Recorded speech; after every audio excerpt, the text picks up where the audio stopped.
Mr. Madman, stage left. The audience rises and holds their breath. They let the vampires into their house, pretend they don't see when the teeth come out. Put a band-aid on their throat. No one wants to rock the boat, and no one wants to talk about it. You're not supposed to talk about it.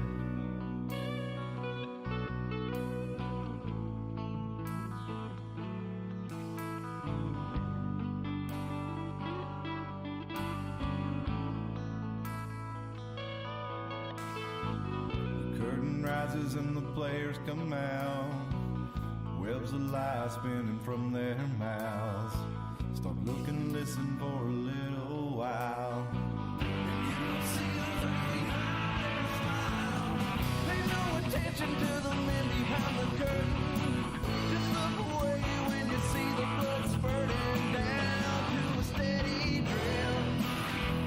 I promise to leave you a little bit. I'll be back for another drink tomorrow. I love the taste of your terror and your sorrow bathing in your blood. It's never enough. Program reality, double thing duality. Put upon the face of all mankind. Our numbers up and the dead woman sign. Go along to get along. Hypnotized by the siren song. The nights are empty and the crypts are cracking open. The hordes upon you and you stand there frozen, waiting for the word. Stand in line and wait your turn. Don't follow the strings to find out who is pulling. Just drink your poison, keep on laughing and drooling, eating your own flesh. The master always knows what's best.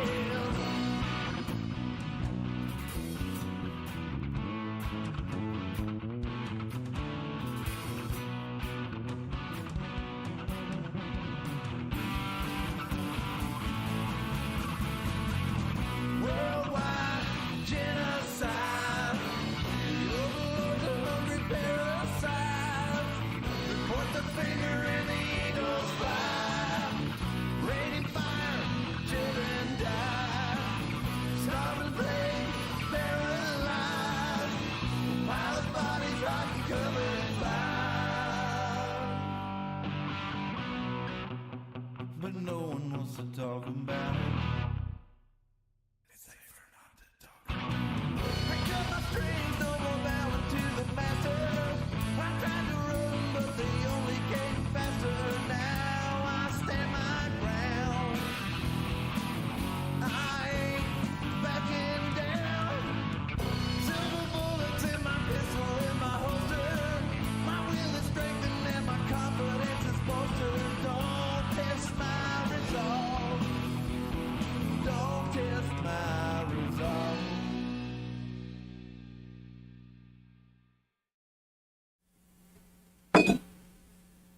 Hello and welcome to the Iron Mountain Hour.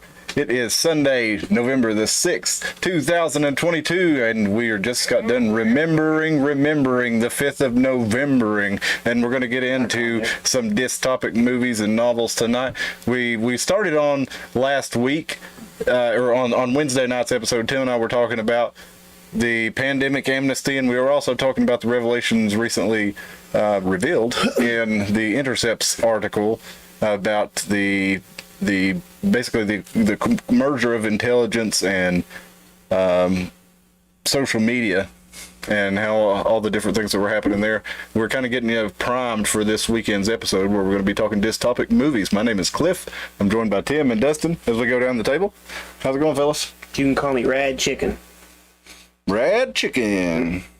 Like that's gonna be my new battle cry. Like from now on, I come in here and just start clucking like a chicken all the time, because that won't annoy the shit out of YouTube. What's up, Alvin? Good lead into. Never heard that before. Alvin? No, that's the last time I promise. That's the last time I'll look like a chicken, y'all. That's our tune there, Alvin. I wrote and we recorded that. I did vocals and the rhythm guitar. Tim did the lead guitar and drums and the backing vocals, and Dustin played the bass, and Tim engineered and produced it. Still not done with it, but it's okay. Yeah, it's good enough for. Well, it's better than good enough for government work. It's good enough for us. So, yeah. You could have left the cymbals out and it would have been good enough for government work. Well, I actually think the cymbals are about where they need to be. I think the rest of the drums need to come up a little bit. I think the bass dips out a whole bunch of a lot of parts. You know how like if it goes long enough, like Hello, Sean. pans right and left, it needs to not do that because it doesn't translate correctly on the laptops, which is probably what people are listening to. It actually sounds really good in my car. I've listened to it in my car, and That's you what get a it's set good. up for. Yeah, you get it, and the bass sounds good, and you can, especially in Dustin's bass solo, you can really hear it stand out. So it sounds good there. Yeah, maybe we just need to tweak it a little bit for the PC. And what's up, Sean? Right now, Alvin, we've got a copy that I made of the quick video just to try out some video editing software on YouTube. A copy. If you want an MP3, send Cliff a copy of your. Yeah, send him an email and he can email you. Yeah, Alvin did email us just before the show, and I've got some things that he sent us that I'm going to show you in just a little bit. Oh, cool. What's up, Sean? Good to have you in the chat. Good to have you as well, Alvin. Yeah, Alvin, he sent us an interesting article and some pretty good memes here, so we'll look at some of those here in a minute. We were talking about basically the way that they've been having monthly meetings between the Department of Homeland Security and the different tech companies, Reddit, Facebook, YouTube, Twitter, and basically telling them what information to disseminate, what they want to slow down, what they want to push.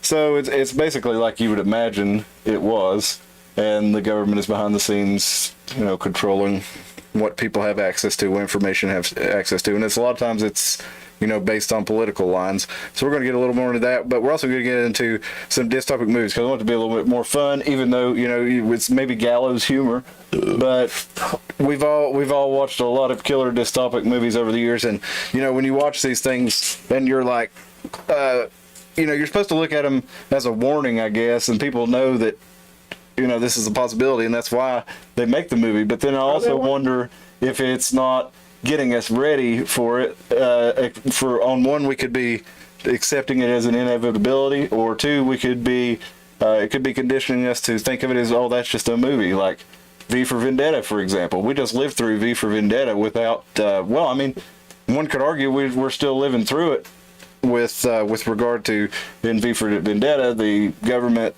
created a bioweapon, released it into the public, and used the media to cover it up. So there's not any similarities there to the real world, is there? Hey there, B.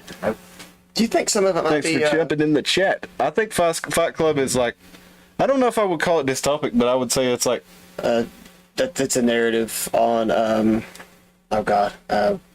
consumerism, I guess. Well, it's a lot of narrative also on the idea that, the human is inherently unhappy with the society that it built, and that's kind of what we're doing is kind of subconsciously destroying everything that we put up because we're not kind of brave enough to admit that we could just want to tear it all down and be cavemen again. There was a good episode of Joe Rogan with Chuck Palahniuk. I had to look his name up because I couldn't remember how to say it. But listen to that episode. It was pretty interesting, and I've not read the novel of Fight Club, but it sounds a lot weirder than the movie. Yeah, probably. Well, I haven't even heard anything about the book. Well, he describes a scene in there where Marla runs out into the woods and Tyler pretends to be a buck and maybe even dresses as a buck and routs her or ruts her, and it's part of their crazy fantasy, and he goes into explanation on that Joe Rogan episode. So I was like, wow, that sounds like a whole lot weirder than I can see why they left that out of the movie. Yeah, that's more than spoiler alert, that's more than them bombing Jurassic Island. Yeah. We need a sequel, don't do that, And Tyler also I think he bangs Marla's mom and dad or something too. Like, Pretty gross. yeah, this whole weird thing. Yeah, AKA Adrian Brody is getting a threesome on with 2 senior citizens. No, you're right. Edward Norton. Edward Norton, yeah. Just as gross. Well, what was we talking about? Hey, Predators. Predators. That's, yeah, before Yeah. we even hit stream, we was talking about Predators as well. Now, Predators, I guess, and I mean, not Predator. I guess that made me think of Alien, but Alien could be considered a dystopic novel because it's basically, you know, a corporate-run future where, you know, they're going after this bioweapon and they don't care about any of the people and they're bringing it back to Earth, and you know, there's elements of population control, and I guess it would be because in the second one they hint. What is it? They hint that the government knows about those things. Yeah. So, well, you find out at the end of the first one. Yeah. Corporation knew about them. well, there's another movie that's in those franchises because the Predators and the Aliens are connected together, and they're trying to collect the alien essentially, and use it as a weapon. But do you guys remember Dark Angel by any chance? I didn't watch it, The but big white-headed thing. It's essentially a big white-headed alien thing would come down, and it's not like Predator where it's trophy hunting. They want human adrenaline because they make some kind of a drug out of it, and they sell it in the intergalactic black market. that sounds familiar also. Doesn't it? So I'm pretty sure it's called Dark Angel, but it had some other. Was that names. that James Cameron did that for television, didn't he? Or It was a movie. oh, okay. I think maybe it bombed. The first time I watched it was on television because it ended up being one of those late night TNT things. Yeah, this shows a TV that's not sci-fi it. series. Let's see, Dark Angel. It's like, well, that show, Dark Angel, basically was like stuff like you But can't type in stuff, but type in alien drug dealer. Just Oh, type this in one, I alien Come drug in dealer. Peace. Was there that you go. it? I Come in Peace. Yeah, I They changed remember the name of it. Yeah. We talked about this. The and I actually original watched name that. of it, I think, was supposed to be Dark Angel though, and it just wasn't. It didn't fit. Yeah, we talked about that, and I watched it. I wouldn't call that a dystopic, but it was pretty good. No, I just thought that was an interesting Right. movie that kind of gets kind of left behind as one of the more interesting alien movies. I think maybe it's because the alien wasn't interesting enough. He just kind of looked like the super heel in Yeah. pro wrestling. You know, just a giant hulky man with the long white hair. Dark Ric Flair. That's worked for other movies. So what do you think makes a dystopic movie? To me, it means, you know, it's a future like based on our own world where time has progressed to the point where humanity is basically under the heel of a oppressive regime of some sort or another, and there appears to be no escape from it, and that it's, you know, they're watching your every move, they're telling you how to think, telling you what to think, you know, making sure that nobody steps out of line, using the population against one another in many cases, using technology against the population in many cases. When you think dystopic novel, the first thing that comes to mind for me is 1984, and that one was written, I think it was written at 49 by George Orwell, who was really Eric Blair, who was a member of, I think he was a member of the Fabian Socialists in England, and he wrote Animal Farm also, which you could also consider a dystopic novel and movie. Basically looking at the perils that he saw. He still was a socialist, but he saw these things inherent in socialism, these problems, and he said, you know, if we keep going forward as we are right now, this is the logical conclusion of these things. And 1984, you know, we look at it. Winston he works in the Ministry of Truth, where he doctors news articles. So when the party changes what the past was and what the present is, and you know, he's the one who goes back and changes that. So we see a lot of that in journalists on the internet right now with Twitter, and now with the DHS, you know, out front in the open, publicly acknowledged to have been meeting with the heads of these tech platforms monthly, and not only that, having platforms to where they could go backdoor and pull information down, especially that's critical of them, and that they, you know, they basically are going on an all-out war instead of fighting terrorism, which they were founded for, which many of us said that was a bad idea to begin with, because we knew this was going to be how it was going to be used in the future. I thought it was a tremendously good idea because I was like 15. I think. And I was No, like, you were hell yeah. you were like 19, but The War on Drugs? War on Terror. Oh yeah. Yeah. The War on Terror. I was a young adult, and I said, hell yeah, we got to get these people. no, a lot of people They did. got to, that. yeah, they got to follow this because they like. You got to think of it too. Like growing up, every action movie, the villain was a guy with a turban on his head. Mm-hmm. So I mean, we were primed for 9/11 to happen to make everybody. Even Back to the Future. You know, Yeah. Doc Brown gets Doc gunned down by the Lebanese or By the Libyans. Lebanese, yeah. Libyans, that's what it was. Yeah. And all the way back, 15 years before 9/11. The fact that I still remember the name Muammar Gaddafi is ridiculous. Yeah. You know. And they used a lot of this anti-Arab, you could say, propaganda to basically make it real easy for us to go after them, because we'd all been seeing them as the bad guys for years. And I was about to say something I know will get me kicked off YouTube, so I was going to talk about Albert Pike, but Who's Albert Pike? I'm not even going to get into it. But he had a writing he did about 3 world wars, and the third he called the Third World War, which was going to be in the Middle East, and in the Third World. And so the book where he wrote this was written over 100 years before that, and a lot of people say that was the the template that was followed for the 20th century by the powers that be. And then we end up in the place where in 1984, like I said, it was written in 49, and he could only imagine the kind of technological horrors that we would have. But, he did go so far as to imagine televisions in every home that constantly put out propaganda. They were constantly, like, one of the opening scenes of the movie, Winston's walking through, and his coworker is asking him for a razor blade, or his flatmate or neighbor or something was asking for a razor blade, and he's like, no, I'm on my last one.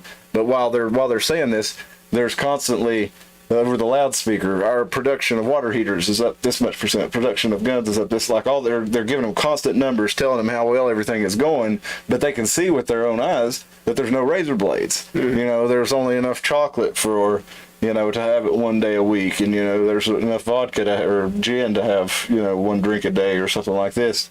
But in the meantime, they're constantly being bombarded with the message from the party and Big Brother that everything is great, we're increasing our production, we're winning the war.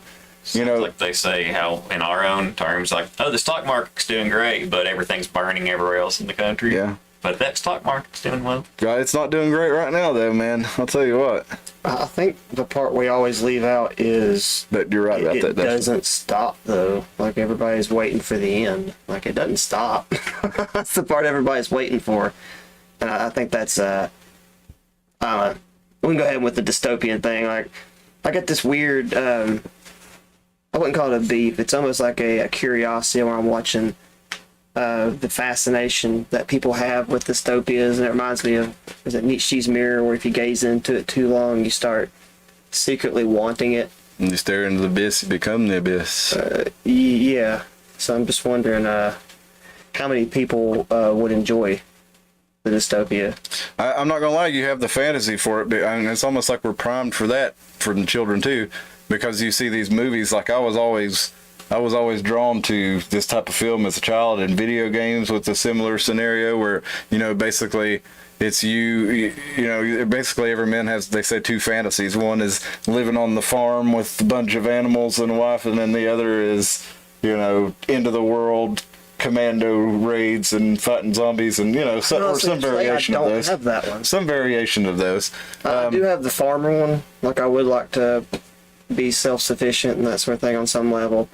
But like, I've honestly never had the desire to be Mad Max, traipsing through the end of the world in my cool car, or you've never had the desire to fight the bad guy, and the guy who's taken over the world, whether it be the evil king or the evil wizard, or that's what I mean. I think it's an inherent thing in all of us. But like, I never wanted to be like, because I think, like, if you understand, like, it's one thing to want to fight the bad guy, but it's a completely different thing to say, I want the entire world to be in really, really bad shape so I can be Mad Max. And so, I don't know, I I never wanted the world to.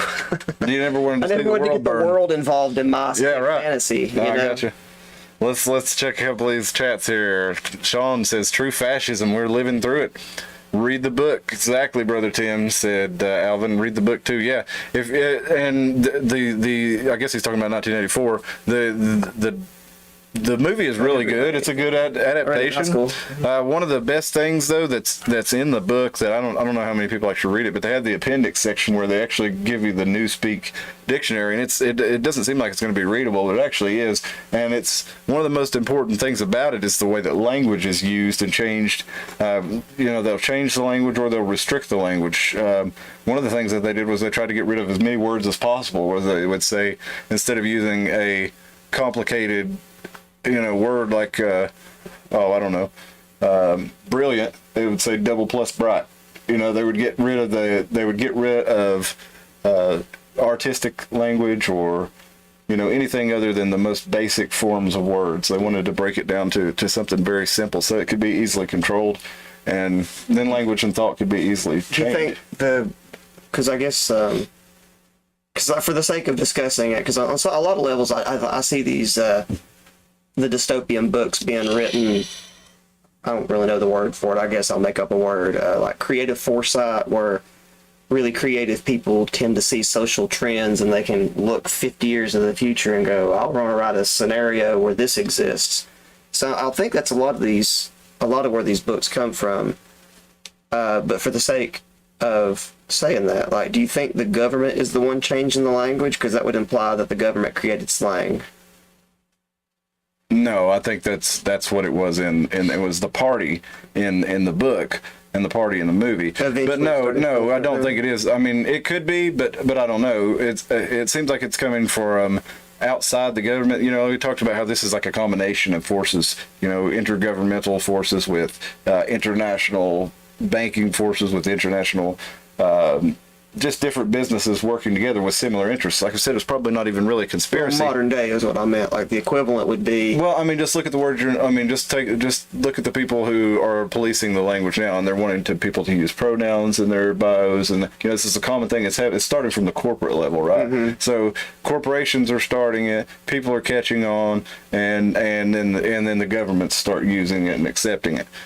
So I think it's kind of a combination of all the things. I think the powers have merged into government and corporate, and I think that's where it comes from. Is it possible, and I'm not saying I believe this, but if it makes everybody enjoy the show, I'll say I believe it, that a lot of modern day language, especially slang, actually comes from what you would call the internet.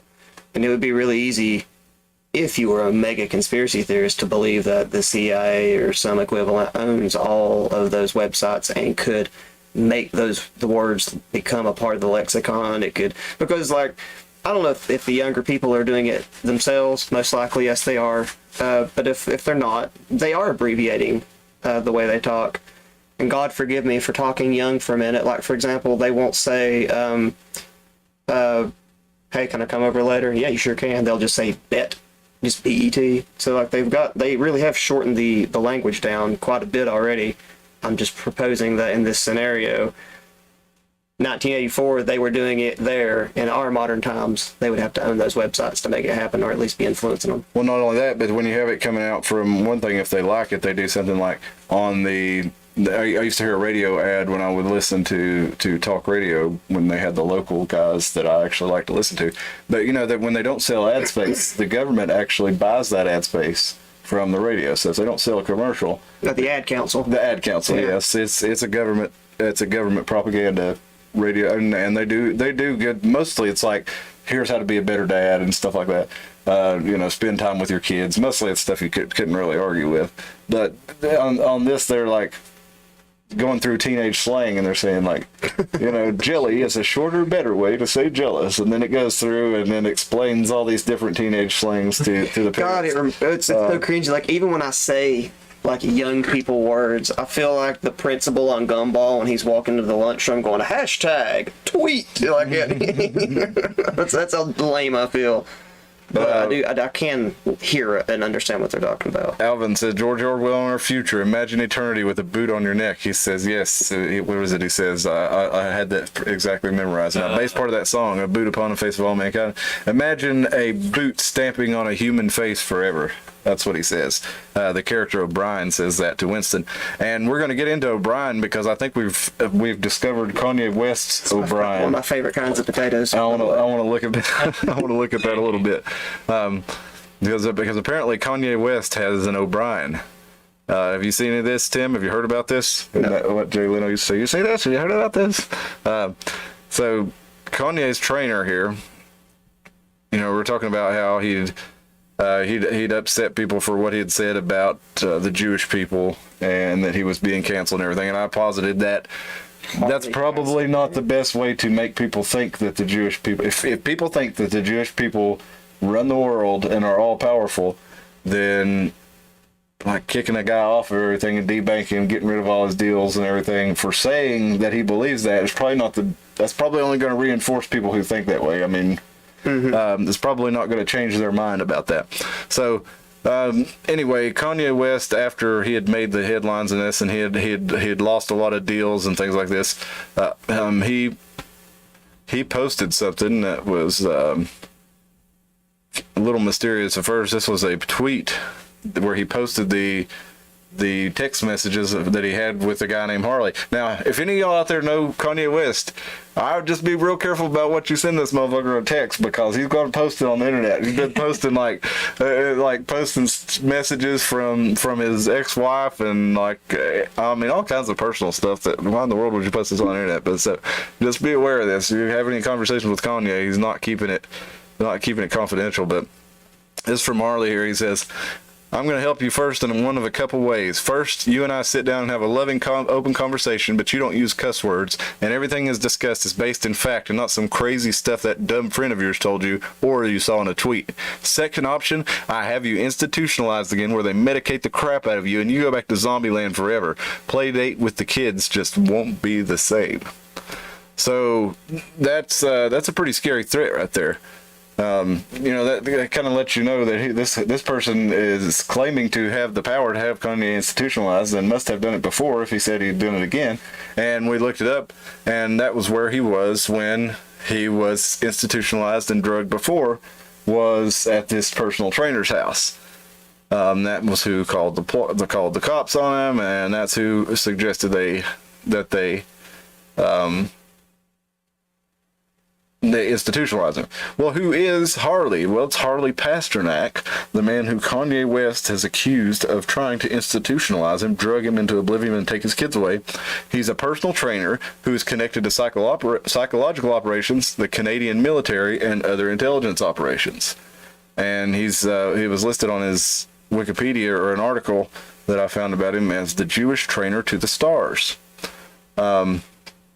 We're going to look a little bit into some of his background here, just because I think this is interesting, especially with what we're talking about with 1984 and O'Brien, and what we're talking about with the government being involved in social media. Sometimes I catch myself thinking about potatoes, and that's not a joke.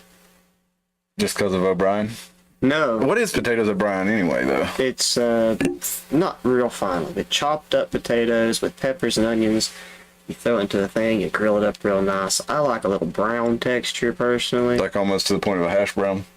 A little less than that. I like to keep the It's kind of almost like the home fries, where they're squared. I don't square them up. I usually leave them like mixed, messy hash browns and throw some ketchup in there. When the CIA does come after Tim, if I ever manage to win the lottery or have any money and they wanted to honeypot me, it wouldn't be for anything deviant. It would just be for stupid shit. I'm just telling the CIA, you just give me infinite potatoes. I love potatoes. O'Brien, Au Gratin. Au Gratin's my favorite. Absolute favorite. Mm-hmm. We could talk potato shop anytime. I'm a crinkle cut French fry man. Yeah, I like I'm on a crinkle cut fry kick. Right now I'm doing something really stupid where about once a week I go to Chick-fil-A, get an 8 count at Chick-fil-A, and then I drive over to Zaxby's and I get a large crinkle cut fry. And I go home It's a life hack to feel happy for about 10 minutes before the crushing crinkle cut depression kicks in. Oh, but it's so good for that 10 minutes till the crinkle cuts get all soft. Sean said the NBC changed the Pelosi story and removed the video. So yeah, that they said it wasn't up to their journalistic standards, and I thought, yeah, you mean like the whole, Washington team that all the Washington reporting you guys did when Trump was in office. Just all journalistic standards were thrown out the window if it was to go after Trump. It turned out like most of the stories that you would read about the guy turned out not to be true. I'm not here simping for Trump, but they just lied about the guy one side and down the other constantly. And then now this one that looks bad on the Pelosi's goes against their journalistic integrity. And you'd like to think that they learned from the way that they did. They at least fired Brian Williams for lying when he said his chopper about got shot down, but not so much anymore. But anyway, let's continue in the chat here. Alvin says, "He who controls the past controls the future. He who controls the present controls the past." That's from 1984 also. And then Alvin also mentions the name of that book I was talking about in the chat there. I'm of a Brave New World guy. Yeah, now Brave New World we'll get into here in a little bit. I don't want to get too far from the Conway story until I get it finished here. Let me get get on stuff like Minority Report. Oh yeah, absolutely. That does fall pretty suit into 1984 yeah. styling, and that kind of in some other countries, especially in the UK, it's like there's more or less like thought police and stuff going on over there. You say the wrong thing. You gotta show that right quick. Sorry, Dustin, keep going. I just love to lay you down. But you're so heartless. Lay you down. There's a lot of stuff going on over, especially in the UK. You say the wrong thing on social media and you're getting friggin' arrested. Oh yeah. For it. It's like, yeah, there's multiple videos of it in Australia and England and China, and I got a video from China to show you later. Boy, oh boy. But let's. Are we going to go into like subcategories? Let's go into like absolutely bar style. We'll get into everything.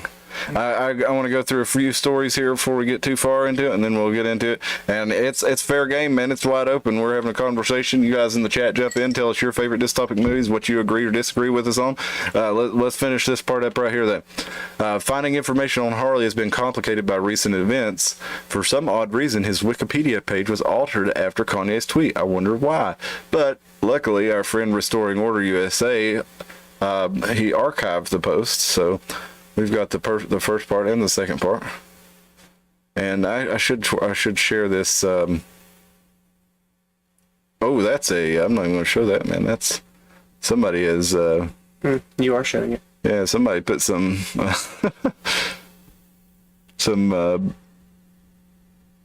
bad stuff in there today. It looked like the poison pill there.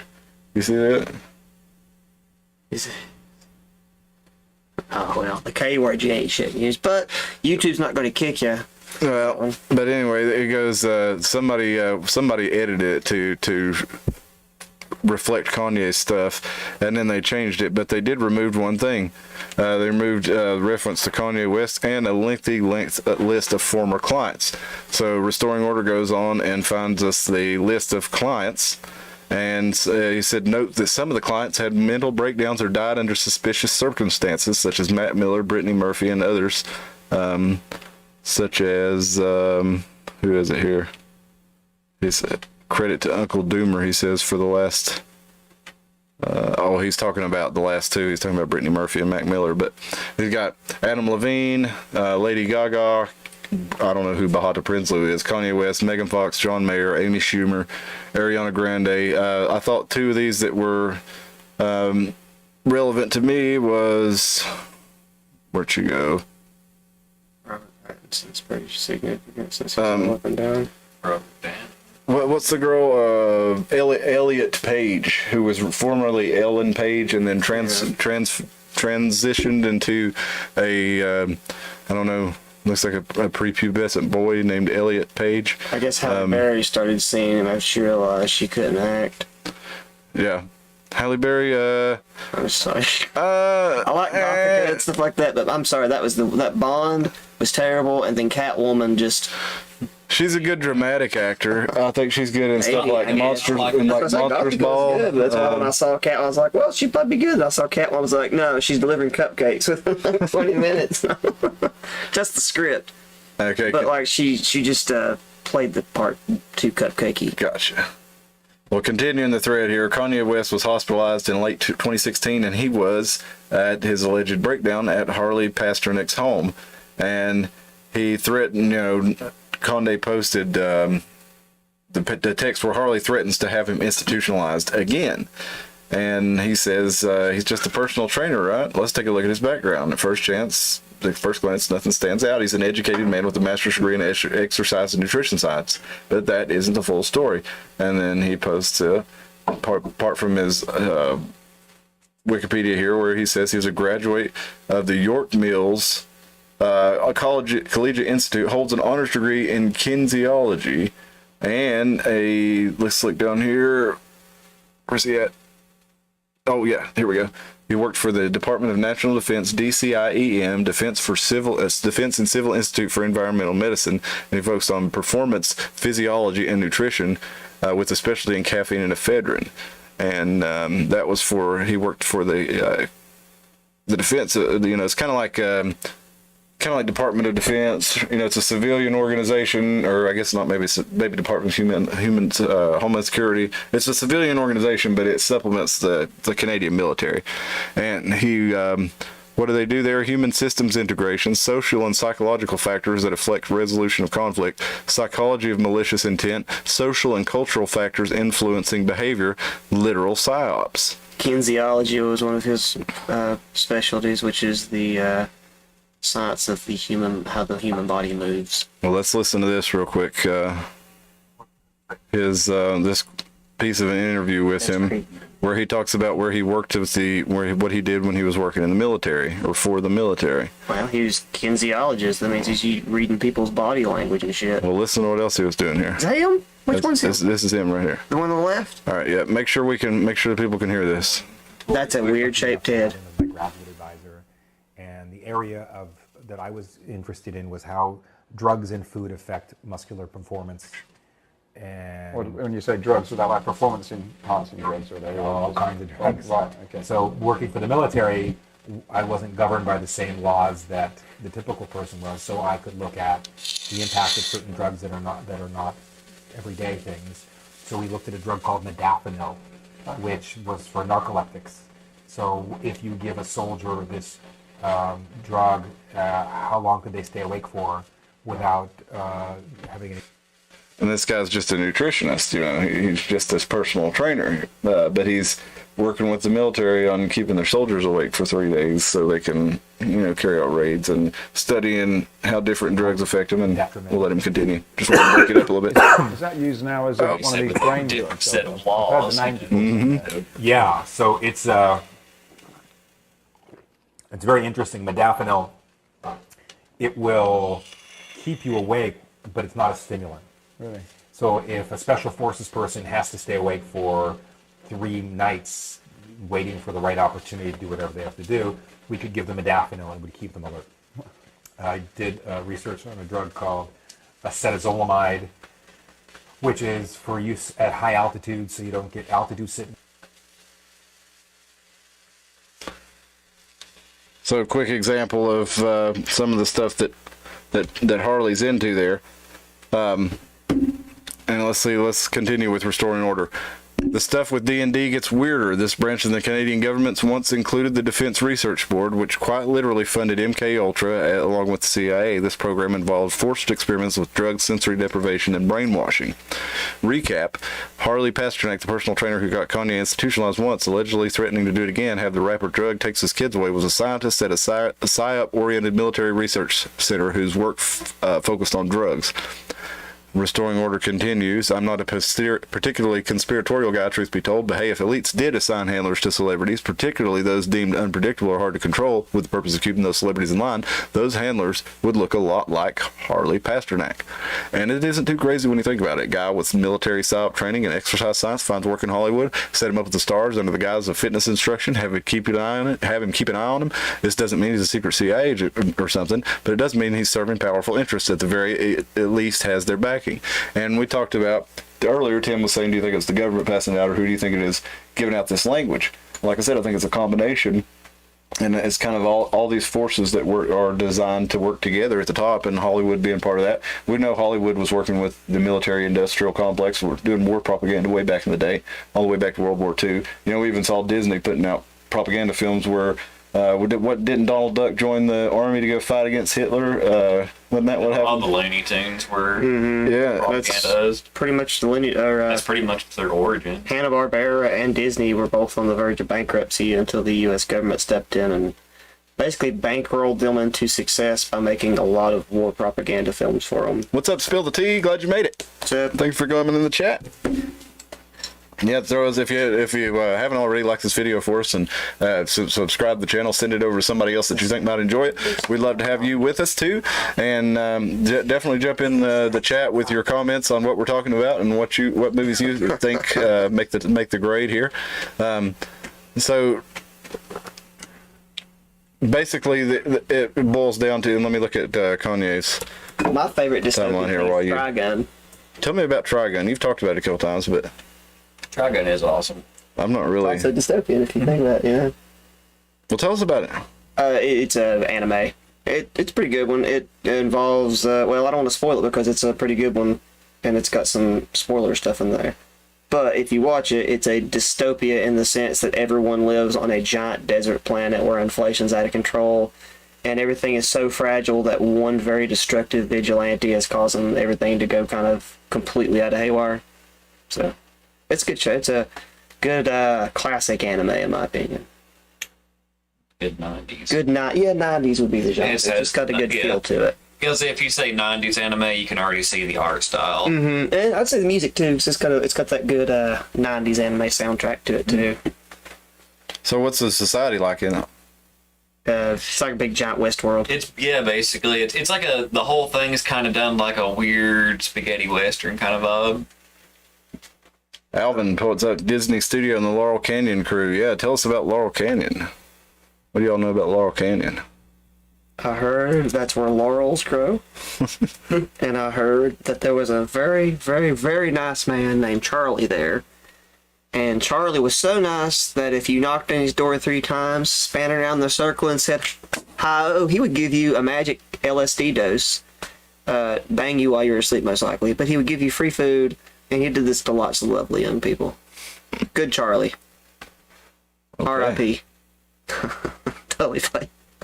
I'll admit to my ignorance on Laurel Canyon. I've heard people talk about it in the conspiracy For sure, sphere. Charles Manson's home. To where a lot of these ideas perpetrated throughout from Hollywood. Well, I can tell you, there's the connections now. I'm pretty sure Rogan had a guy come on and talk about it, so it has to be true. But one of the things that is true is the local police let Charles Manson go very, very, very many times. And you could chalk that up to them just not wanting to deal with him because they thought he was what they call a 43, which is a local crazy person. Or you could chalk it up to that there's evidence the CIA was watching him and that they were kind of experimenting with him, and so they had the local police letting him go because they were saying, hey, his crazy behavior is because we're fucking with him. But Charles Manson and his group lived in Laurel Canyon. Okay. And it's like an old Hollywood West. Please, for the love of God, fact check this before we get done. I'm pretty sure he had like an old Wild West set that him and a bunch of these his children, flower children, the family would live in. I'm doing that right now. Yep, how a Western movie set became the home of. That being said, we're gonna get to tune into this. Hey, John. Nice to have you with us. I'm glad you did. And Alvin says, Wonderland Drive, Charlie and the Scientologist, The Doors, Frank Zappa, Mamas and the Papas. Oh, yeah, so that's basically all The Doors. I forgot about Jim Morrison's dad. Morrison's dad was a top guy. Yeah, all those folks were connected to the military-industrial complex and disseminating propaganda through. Zappa's dad was into that stuff too. So through the entertainment, they were basically using it to Alex Jones' dad affect the Mamas and the Papas. Yeah, so the Mamas and the Papas weren't they like? Didn't they use them for? I mean, honestly, I have no idea about the Mamas and the Papas. I know they were on Scooby-Doo, which makes me suspicious as hell. They went from 65 to 68. What was that one song in there? I was trying to think of that. California California Dreamin' Dreamin'. is a killer song. Kinda creepy, but in a But good way. it is. It also kind of sounds like a little bit of a dystopia too. Or at least that's the way they make it sound. And it was kind of disruptive to society. That was a big part of the CIA's game, was to mold counterculture in a way that would be productive to them. So basically it would be destructive to society, because if you have a well functioning healthy society, it's hard to ask for more power to control that society. But if you have a lot of ideas that I identify with a lot, from the Doors and lots of the psychedelic music of the 1960s and 70s. Like, we looked at that and found it eye-opening, but now we found out We're that just listening though. well, yeah, we're listening after the fact, but it was creating movements back then, and now we found out He was that also guys like peeing on the front row and getting arrested at concerts, and that was being cool. and you fast forward and Ariana Grande's licking ice cream and giving people sicknesses. Yeah, But she is like licking donuts and stuff in public. So and anytime you see somebody like rioting, anytime there's a riot, some chick jumps up on and twerks on the highest thing she can climb onto. with you. So, And Kenosha was a trans Spider-Man dressed in the Venom outfit. oh yeah, man. He was pretty agile too. He was like doing backflips and shit. Do you remember when I was telling you that I went to America's Got Talent, and I was on TV for a short amount of time, and there was this act that had to be planted there, and I could not think of what it was because it was so absurd. But it was a 10-foot tall black Uncle Sam on roller skates on stilts, and this guy could dance like crazy. I was like. And they filmed this whole big promo dance with him in it, and a bunch of the other performers. There was a Michael Jackson clone, and they supposedly choreographed and performed this dance in the matter of just a couple of hours while we were waiting there. So it leads me to believe that they were plants, and they had already had this act worked out that they were going to do for the promo for the show. And I wondered how many of the people there were already plants. I went with a friend of mine. He asked if I would go and play guitar and sing a harmony vocal for him while he did a solo performance. I did America's Got Talent, but I did it because we were in Boston, and that was a weird one. It's too long of a story to tell. But the weirdest moment that I had was throughout the day they're like sorting you in like different rooms and stuff, and like putting you in different stuff. And I'm real observant. And I was kind of freaked at the same time because I was like, like they're just like shifting you and categorizing you. And at the very end, before I'm supposed to go in there in a room full of people or with cameras and play, it's just a room with like 9 me's just sitting in like an office setting, and there's like me with just like here's me with an Epiphone, and there's like Mexican Tim over there with his guitar, and there's Black Tim over there. I swear it was really weird. We're all sitting there going, "Oh God." Dude, that was similar to my experience there too. So I didn't take it seriously. To be fair, not that I think I stood a snowball's chance of winning anything like that at the time that I was doing it, but I just went in there and just ended up playing an original, and I didn't even get a call back because, I don't know, there's just something about when you start seeing behind the curtain all the time, it just really messes it up for you, and I just couldn't get into the game that they wanted everybody to play. And yeah, so. Did you hear the legend that it was a ham sandwich that killed Mama Cass? No. I never heard that. I mean, I'd heard it too, but I never heard. It's got to be an American Idol story with ham sandwich starting to go ahead. Just as interesting. No, she was a big woman, and the rumor was always that she had died choking on a ham sandwich, but she apparently died from an overdose. That at least her manager suspected she died from overdose, and told him. Overdose of ham. Yeah, so he told told him to go to the public. You don't tell him she died. You go to tell him she died choking on a ham sandwich, and it probably wasn't true. But Do you really think all these overdoses and stuff were real though? Well, it said she died of a heart failure, and there wasn't any drugs in her system. Okay, well, He like thought they there said, was. like Elvis died of heart failure too, and they tried to play that off when he died on the toilet because he couldn't take a poop. Well, Aaron Carter died of heart failure. Was he trying shit? Well, I know no, that he died. sounds, It said he died in a bathtub, and Well, I don't know if heart failure. It said he drowned in the bathtub, and a lot of people were saying maybe it was V related, but actually I looked it up, and he was saying that he wasn't going to take it, and then a lot of people were saying it was probably fentanyl related. And then I got to looking a little bit, and that made sense to me because I know he had issues with drugs, and he had tweeted apparently 2 days before, or 2 days before he died, he tweeted Kanye, "Let's talk, man to man," after Kanye had talked about this personal trainer of his. And people were saying, "Nah, bro, it's," and I saw these Twitter accounts saying, "Nah, bro, it would, it just makes sense. He was an addict." And I was thinking, well, if you were going to take somebody out who was, a known addict and known had a problem, what easier way than slipping them a dose of some drugs? And set you up for that. Yeah, Get you onto it, and now they got a way to take you out if they ever need to. Yeah, exactly. If and then we're playing the game. And then I got to thinking about this story right here. It's more than 11 years old. This story was from March of 2011, and it's revealed U.S. spy operation that manipulates social media. They were creating sock puppets, and they were spreading pro-America propaganda. Well, I'd say they were probably also now move that on to spreading anti-America propaganda, because that seems to be the thing now. Let's beat down all the traditions of America, tear down all the statues, all the traditional holidays have to go away. Christopher Columbus, can't be indigenous peoples has to be there now. Temple CIA. And Thanksgiving, it could be. Thanksgiving becomes, what is it, Native American Appreciation Day or something like that. It's the day after or something like that. So it's like we have to destroy all the old traditions.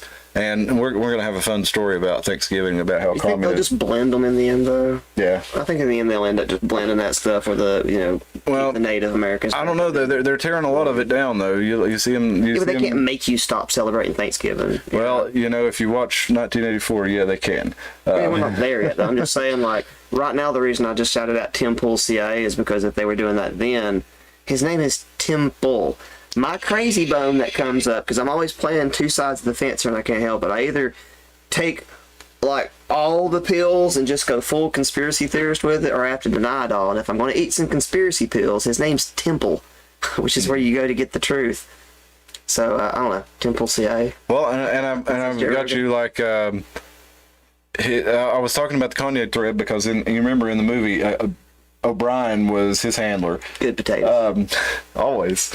O'Brien, though, when Winston started sneaking off and banging Julia and started becoming interested in finding some way to resist the party, and he was observing that the proles lived freely and they didn't have to worry about all this stuff, and he had to sneak around to have sex, and his view was totally inverted. At first, he even said that he hated Julia when he would see her. But he was really attracted to her, and he didn't have a concept. It had basically been chased out of him. He hadn't known normal life since he was a boy, and he'd grown up in the party after his parents were killed. But you had O'Brien was the person that he basically thought was part of the resistance in the inner party, and so he thought he could trust O'Brien, and that O'Brien was going to teach him how to get to. How to some information where he was going to fight this thing or resist it in some way or another. And then they remember the man that he was renting a room from, that he's supposed to be safe, where he eventually got caught in there banging Julia. It had the painting was hiding the telescreen to begin with, and people used to be so scared of the government watching them, and now, every one of these devices right here, the government's scanning everything that goes on it. If a face comes across that they're looking for, if they're tracking for for terrorism purpose or whatever, they scan that face and they tap into that video feed, and now they're watching it. They're supposed to have a warrant, but they've already showed they will fake anything that they need to get. They did it on Donald Trump. They faked they faked the information they needed to get a warrant on Donald Trump. If they could do it to somebody who's a billionaire like that, think how easy it is to tap into somebody with no attorneys. Trump had a security team, and he actually has an intelligence network, according to Thomas Paine. Mike Moore is his name, and apparently he worked for Steve Wynn in the 80s, and all these moguls, casino moguls, were facing off with one another, and they had spy agencies and intelligence networks even back then. So this is not somebody that it's easy to do this kind of thing on. So if they can do it to him, I guarantee they could do it to you, and they do. We probably, like I said, there's the meme out there of the CIA agent lovingly watching over you while you're, going about your mundane daily tasks and, making you feel better and things like that. But it's true, they're watching you, and we found that out even after the Patriot Network, the Patriot Act came out, and there was the Echelon program and the Stone Ghost Network, where every bit of data that runs through the United States, even back in the the late 90s, was run through one data pipeline, and they could scan it for keywords. And I'm sure, and the program I saw back in 2007 said that they could scan the entire library of every book in the Library of Congress in 15 minutes, and that's 15-some-year-old technology. They could probably do it in 15 seconds now, and everything that goes through is constantly being scanned for keywords, for symbols, for faces, whatever they needed to scan it for. Probably very little oversight over that when you look at just how easy it was for them to get what they needed to spy on Trump, and not only Trump, but everybody around him and everybody around them, with their two-hop rule. We saw Snowden revealed that they had all this stuff, and then the WikiLeaks released the Vault 7 CIA data, where they have basically backdoors and anything. They can hack into anything and make it look like somebody else did it. The Vault 13 would be a very, very dystopian society. Is that right?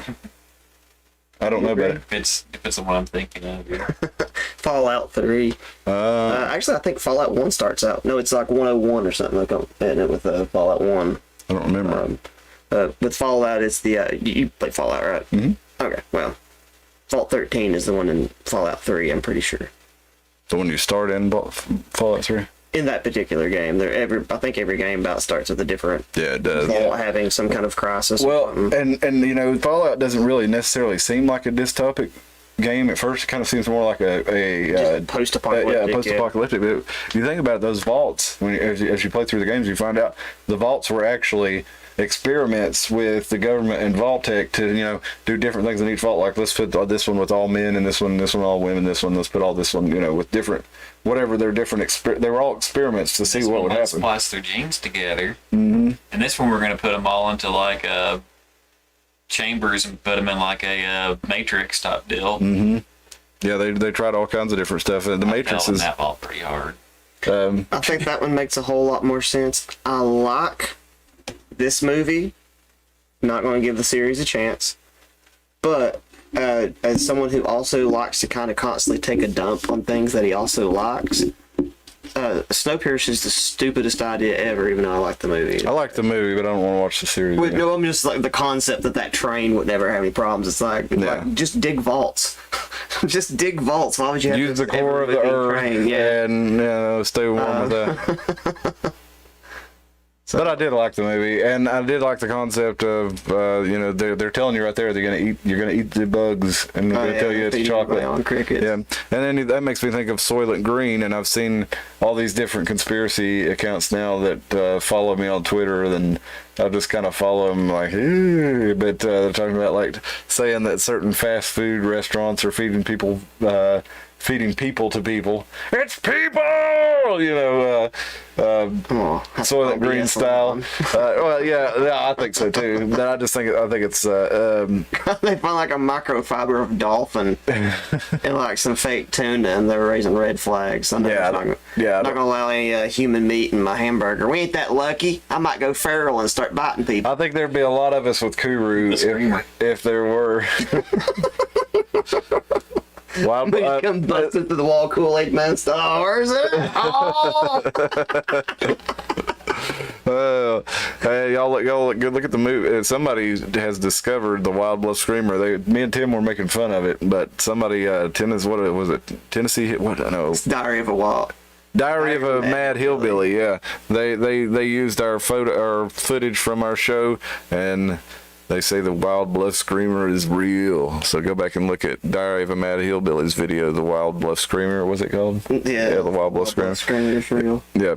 So, check that we've made our way onto conspiracy encrypted Twitter or YouTube with that. But another dystopic movie that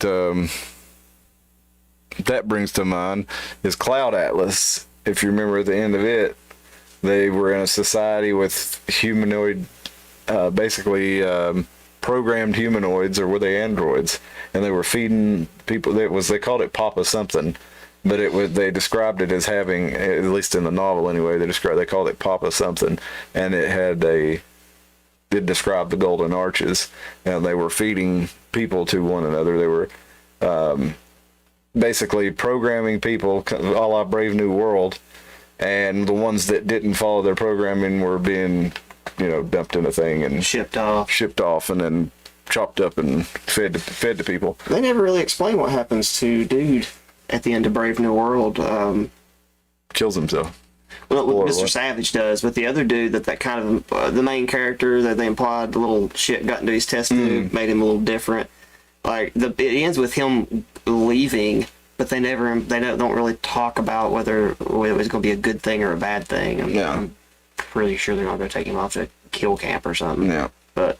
Well, so Brave New World is a way a lot of people said, and I don't really think that, if you take all the dystopic movies and films and put them together, we got a little bit of each of them in our current way of life, and Brave New World is one that really makes it, because one of the things that they do in that was they really pushed sexualizing the youngsters. They put them, had over normalizing it. Yeah, they wanted them doing it to the point where they didn't form bonds with it, because they know that when young adults have sex, that their hormones go together, and they have all the it can make lifelong bonds for you even from it. But especially if a man and a woman have a baby, then the woman actually craves more of the man's hormones, and the man wants to protect that, and that's a family unit that can stand against the state, and that's why they can't have that, because the family unit will put itself before what the state wants, and they need everything to do what the party or the state wants it to do. And Brave New World, they actually didn't allow any reproduction. They did have the state guided reproduction, and they like Find the Zipper. Yeah. Find the Salami was actually, or Hide the Salami was one that they were talking about in that article about the intelligence agencies. That's what they referred to, something called Hide the Salami, playing Hide the Salami with the CIA in the Intercept article. But in Brave New World, they genetically engineered people to thrive in the environment which they were going to be working, like aircraft mechanic. They would make sure that whoever was going to do that job was bred to be able to do high G maneuvers and withstand extreme temperature changes, and they bred him in such an environment they used people whose genes favored that, and then they had his embryo and test tube like on a ship, on a rocket plane, they call it, I think. Did you see Gattaca? No, I never saw that, but I saw that on the list of dystopic movies. I've heard it is. The whole premise of Gattaca is gene manipulation. It's like when you go in to have a baby now, it's like you pick it like you're picking like a Skyrim character. And people who have natural babies are actually looked down on, because why would you risk it, Yeah. And so lower income people can't do certain jobs. Like they're very, I don't know, what would it be? Genist? Whatever it is. Like if your genes, if you haven't been modified, like you have to have been modified from birth to be perfect, or you're not allowed to do certain jobs, period. And so it's about, the whole story is about what's called broken ladders, or borrowed ladders, what it is. It's, what's his name? Jude Law is injured, but he is perfect, right? So he can't do anything anymore. He's crippled from the waist down. And so he sells his DNA, which is like, DNA, skin fragments, saliva, all that stuff, to, God, what's his name? Not important. And he uses his DNA to enroll into the space agency. And so he's having to do all this crazy stuff all the time, like scrape his dead skin cells off and stuff. Pretty good movie. Well, that makes me think of something that sounds really dystopic that we are living through right now that I just heard about on Russell Brand's channel the other day. And he had a doctor on. He was explaining how the plasma game works. And, you think when you donate plasma in the United States that, you're saving lives in the United States and it's going When they sell it. Yeah, that's exactly what they do. They sell it overseas to rich people and, people who are wanting to live forever and do all this other transhumanist stuff. The damn vampires. They basically are vampires. There's a huge industry of plasma. It's like a giant sector. And you think about it, how many plasma collection centers are there in your town? There's usually 2 or 3 in Johnson City, and they're completely full all the time. I for a time when I was a very young father, I went and would go donate plasma twice a week after work. That was as often as they'd let you do it. But it comes to, you could end up doing it 104 times a year, and they take your plasma, they give you your blood back, and they give you like 20, 40, 50 bucks, whatever it is, depending on if you have whatever shots or titers they're looking for at the time. You can get more. That every time I went over there, the place was full, like constantly full. You either had to wait or, it was, you could be one of the last people in the beds. It was never, just a few people over there, no matter what time. And I would go over there so I could buy us like Long John Silver's or Pizza Hut, once or twice a week. It's like it's designed to, keep people poor. They give you just as much. They want as many donors as possible, pay them as little money as possible, take as much plasma as possible, and sell it with as big of a margin as possible. And that's why there's always plasma centers around, because there's big money in it. And I don't know if it's the same with whole blood or not, but Do you know that the recently deceased queen from most of her life was the, operator of the Red Cross blood bank? I did not. Yeah, so that's one of the reasons she was suspected of being a vampire. No, I didn't know that. You remember when all those videos were coming out about 5 years ago? I also had like a weird thing, like, or you can say the plasma. We actually have high-tech weaponry. We're fighting aliens, and we need the plasma to power the plasma guns. I guess that could be too. Blood cannon! think it's a different kind of plasma there. Okay, but let's look at a well, let me close Steam there. I don't need that open. Let's look at another dystopic movie where it actually has made its way into real life. We're going to watch a video real quick here.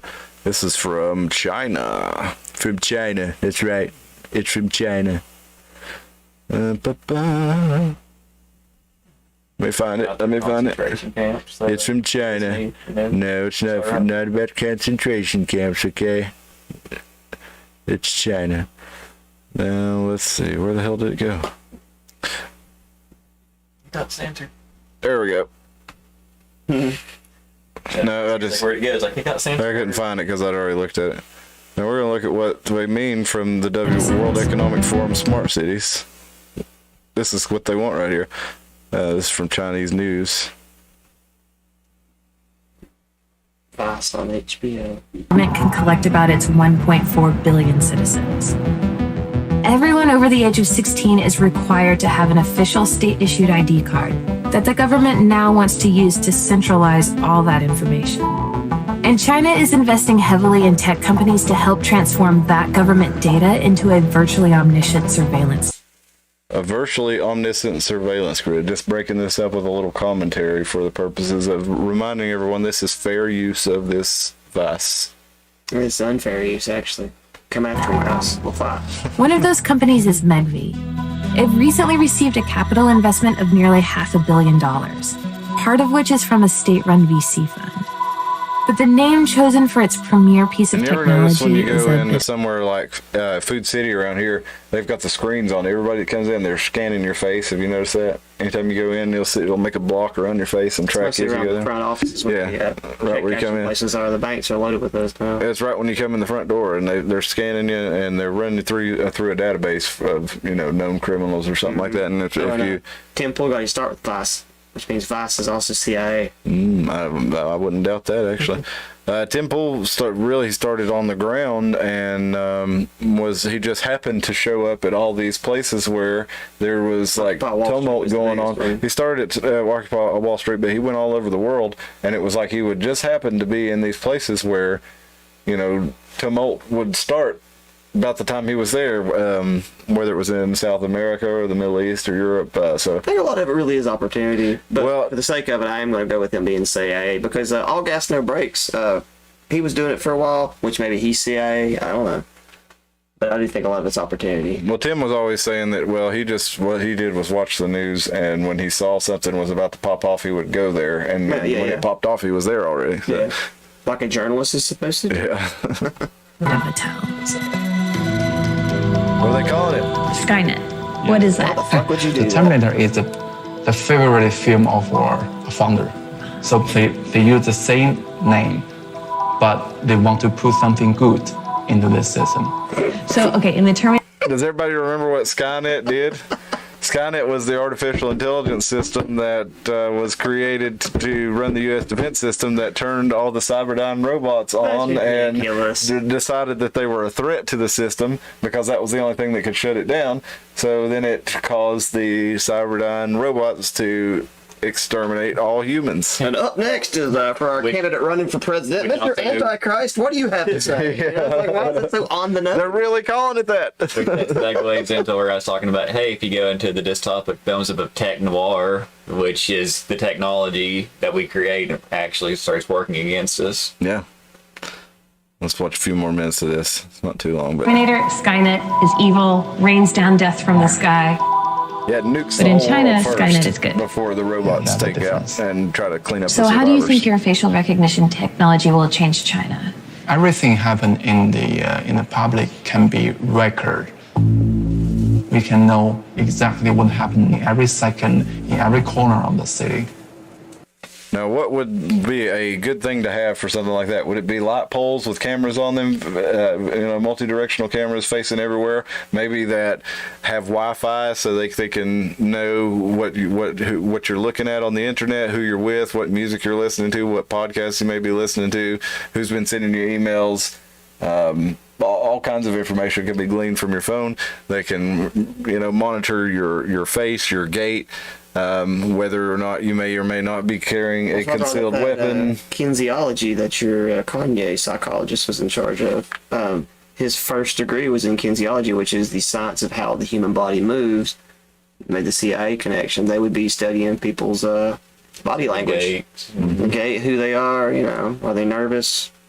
Yep, and they look at your face and how your The thing eyes. is, you do all of these things all the time. Are you Kanye? And you can't be conscious of it either, and it's not anything you can, Embrace the absurdity, and they'll never know what you're doing. yeah.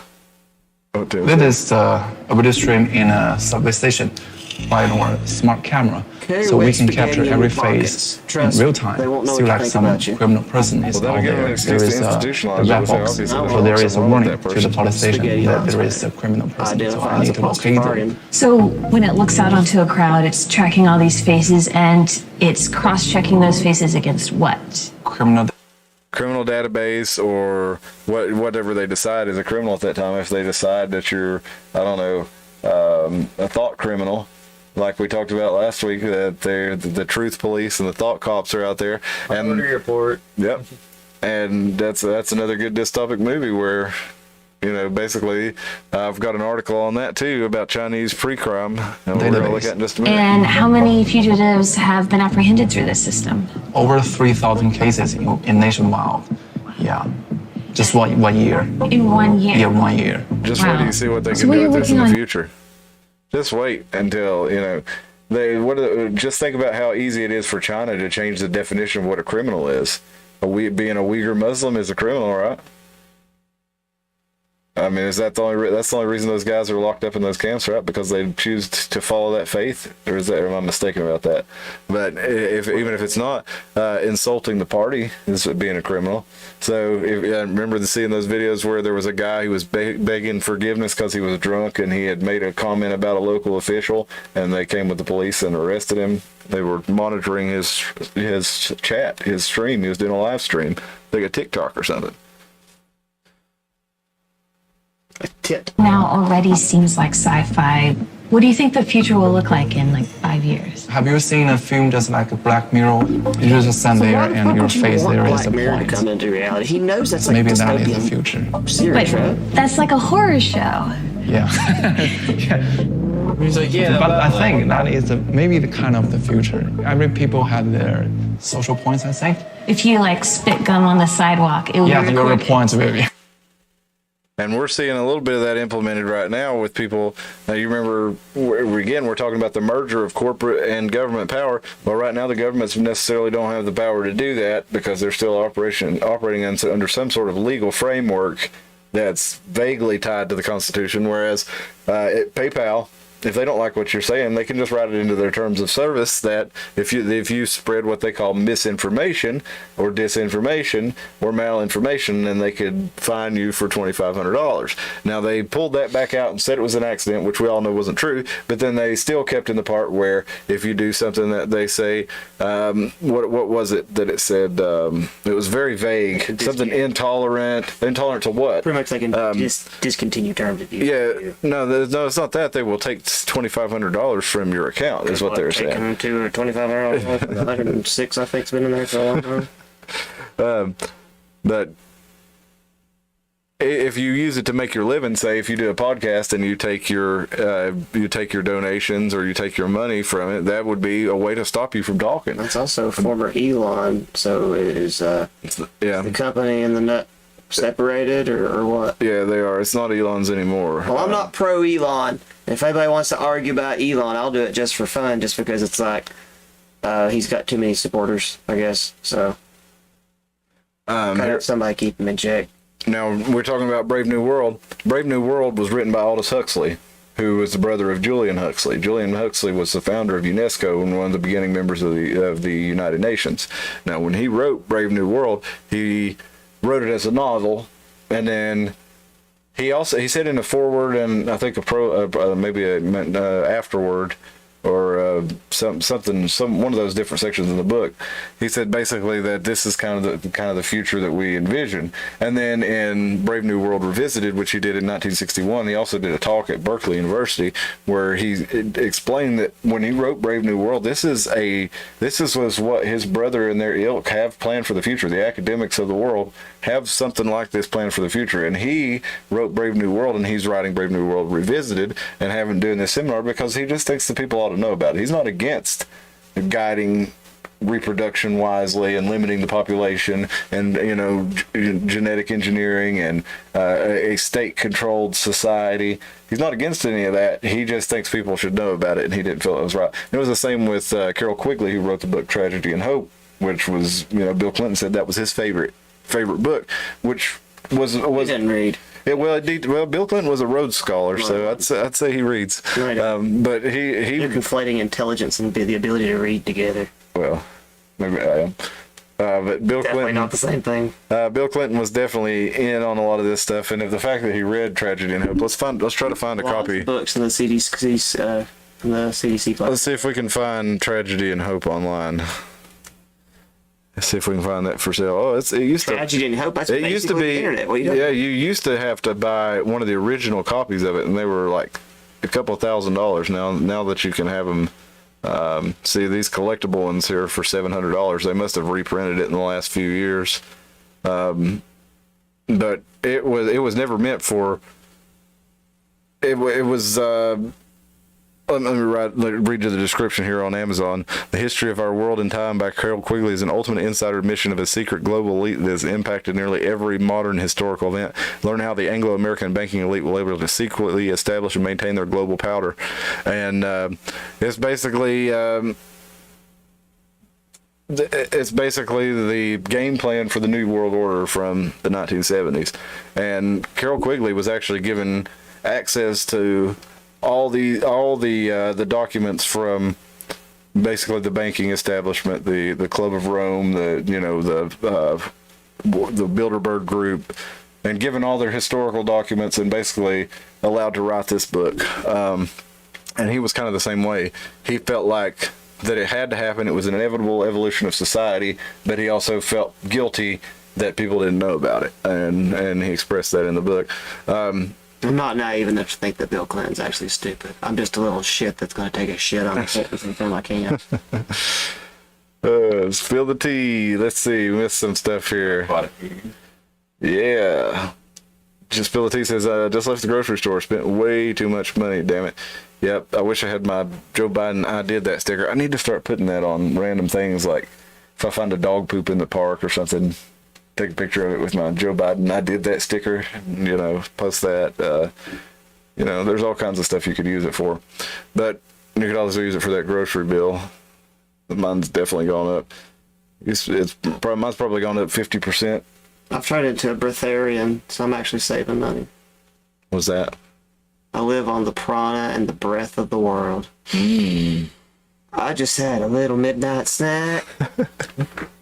Spill the tea says they're doing Cornish game hens because they don't care for turkey. No cholesterol, I won't have no heart. I like turkey, but I only want it one day a week. Oxygen is cholesterol free.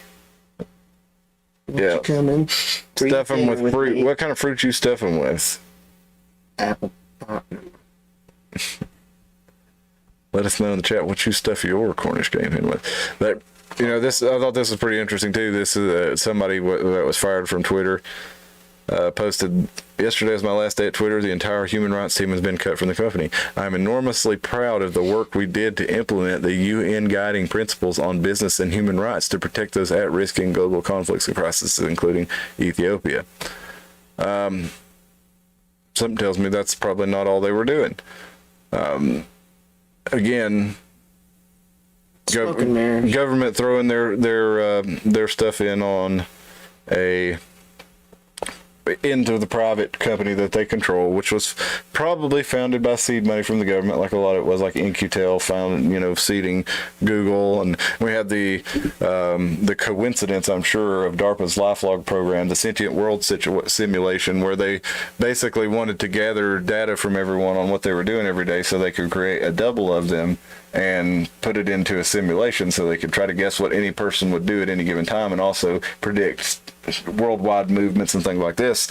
And this was called LifeLog, and the whole idea was that everybody blogs what they're doing, and the government makes a record of all of it and uses it to make models. And the day that ended, the DARPA program, Facebook was founded the next day and basically does the same thing for the whole public to use. And the idea of sentient world simulation is something that you see in a lot of the dystopian movies. Basically they have predictive programs, I guess, or simulators to be able to tell what people might do, and who knows how accurate it is, but they're trying to create as real of a reproduction of the physical world as possible in there.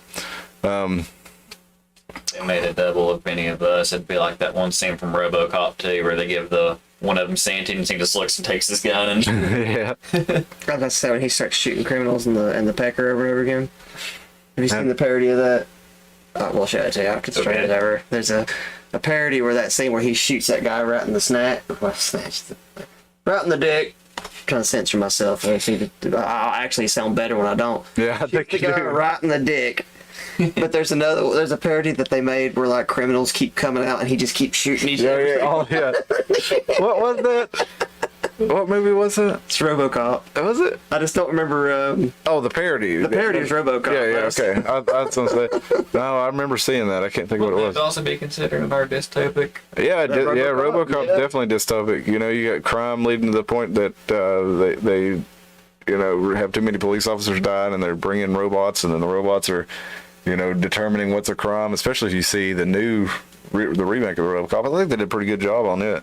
When did it come out? 2013, something like that? Something like that, yeah. I thought it was pretty good. I mean, it was not as good as the original, I didn't think, and it was made for modern audiences, which is, but it was still okay. Yeah, because the original, that was just ultra violence. Yeah. That opening scene is just like, yeah. Where the big gun, the big robot, it sees a guy as a threat, and they tell it to stop, and it, tells him to put down his gun, and he's not holding the gun, and it goes ahead and blows him to pieces anyway, and doesn't it mow down the whole room or something? I can't remember. In the first scene in the open scene of RoboCop, where they're demonstrating the big tank or whatever it is, the big 2 machine gun arm robot, and the guy has a gun. They're like, okay, now RoboCop 2. Oh, is it? The original opening scene of RoboCop's, whenever he pulls up in his little old Ford fucking Taurus to the and he gets blown to pieces. They blow him up with an RPG as they're robbing the liquor store. Yeah, that was hilarious. And then it's like he gets out of it, and they're like, "What the?" And he kills all of them.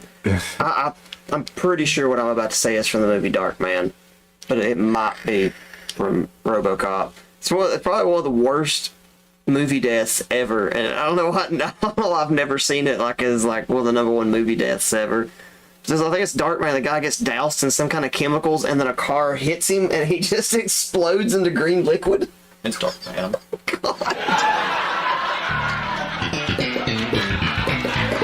He just explodes into a sludge, is what it says shocking about it. It looks like green vomit goes streaking up the window, and it's like, where'd all these blood go? But that's a pretty bad one.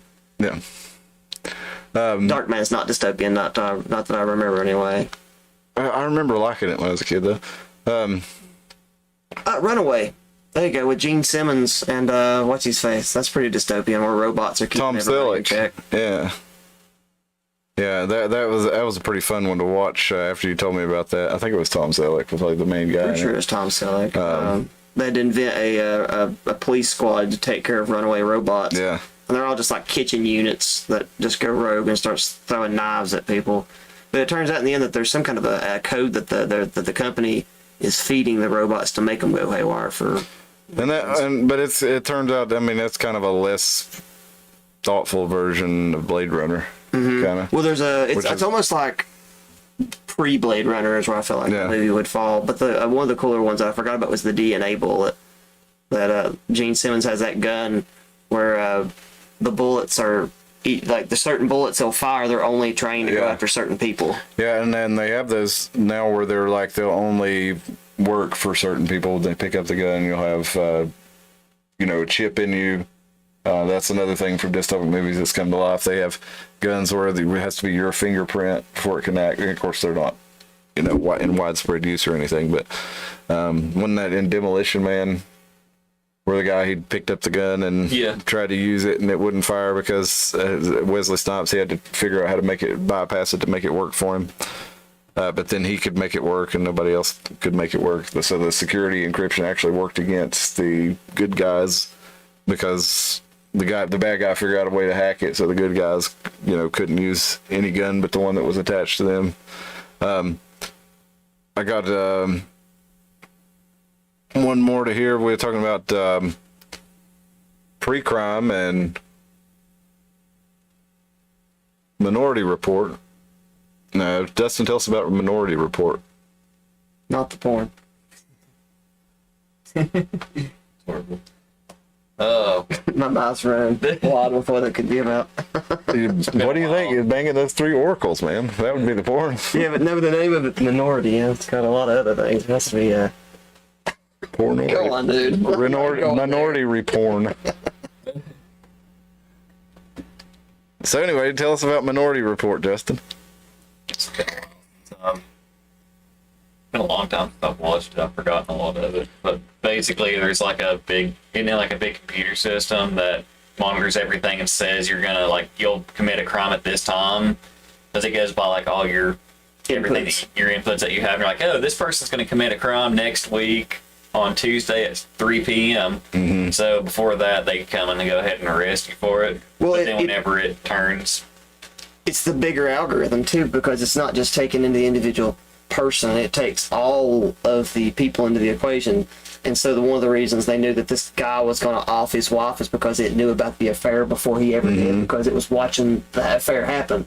So it's basically the sentient world simulation. Yeah, and then the oracles will dream up these nightmares is essentially what it is. Like the computer keeps track of everything, and then they have nightmares about murders and stuff. So yeah, so it feeds the whole algorithm into these 3 precogs that they're called, and they lay in a solution of some kind of saline. Hell where they're yeah, sexfind.xyz, free Vert Girls chat. I'm gonna sign up for you ASAP, buddy. Oh, you know, that reminds me, I've got some bad news. We've lost our sponsor, Tammy's Artisanal Toys. Y'all keep putting in, going to the wrong website, keep going to Tammy's Dildos and putting in promo code IMH. And the Tammy keeps seeing every time you do that, that's money in her competitor's pocket. So she has canceled her sponsorship with us, I'm sorry to say. But on another note, completely unrelated matter, I'd like to thank our new sponsor, Tammy's Dildos. So be sure and go check them out.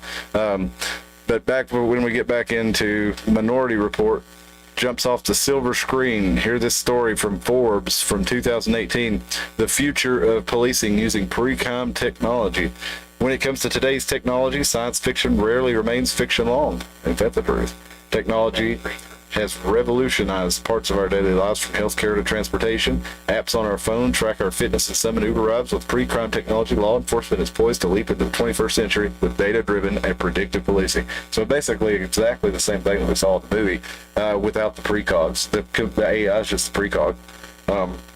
And in the movie, you know, there were these precog triplets whose brains were interfaced with the computers, and they would basically record the dreams that the precogs would have, like Tim said, and the police could look at the dreams and pick through them and try to decide if the person was going to commit a crime, and then find clues to help them stop it and figure out where it is and what's going on. And like for example, in the one where the guy was going to murder his wife, they knew about the affair, and then they had the dream that the guy comes and shows up at the house and murders them. Well, in the dream that the precog sent to the computer, Tom Cruise is able to find the address for the place, and then they go there and they have the guys there ready to stop him. And, you know, he's going to stab the woman and her lover with scissors, but they stop him before it can happen. He swears he wasn't going to do it, and they say, oh, we've completely eliminated crime.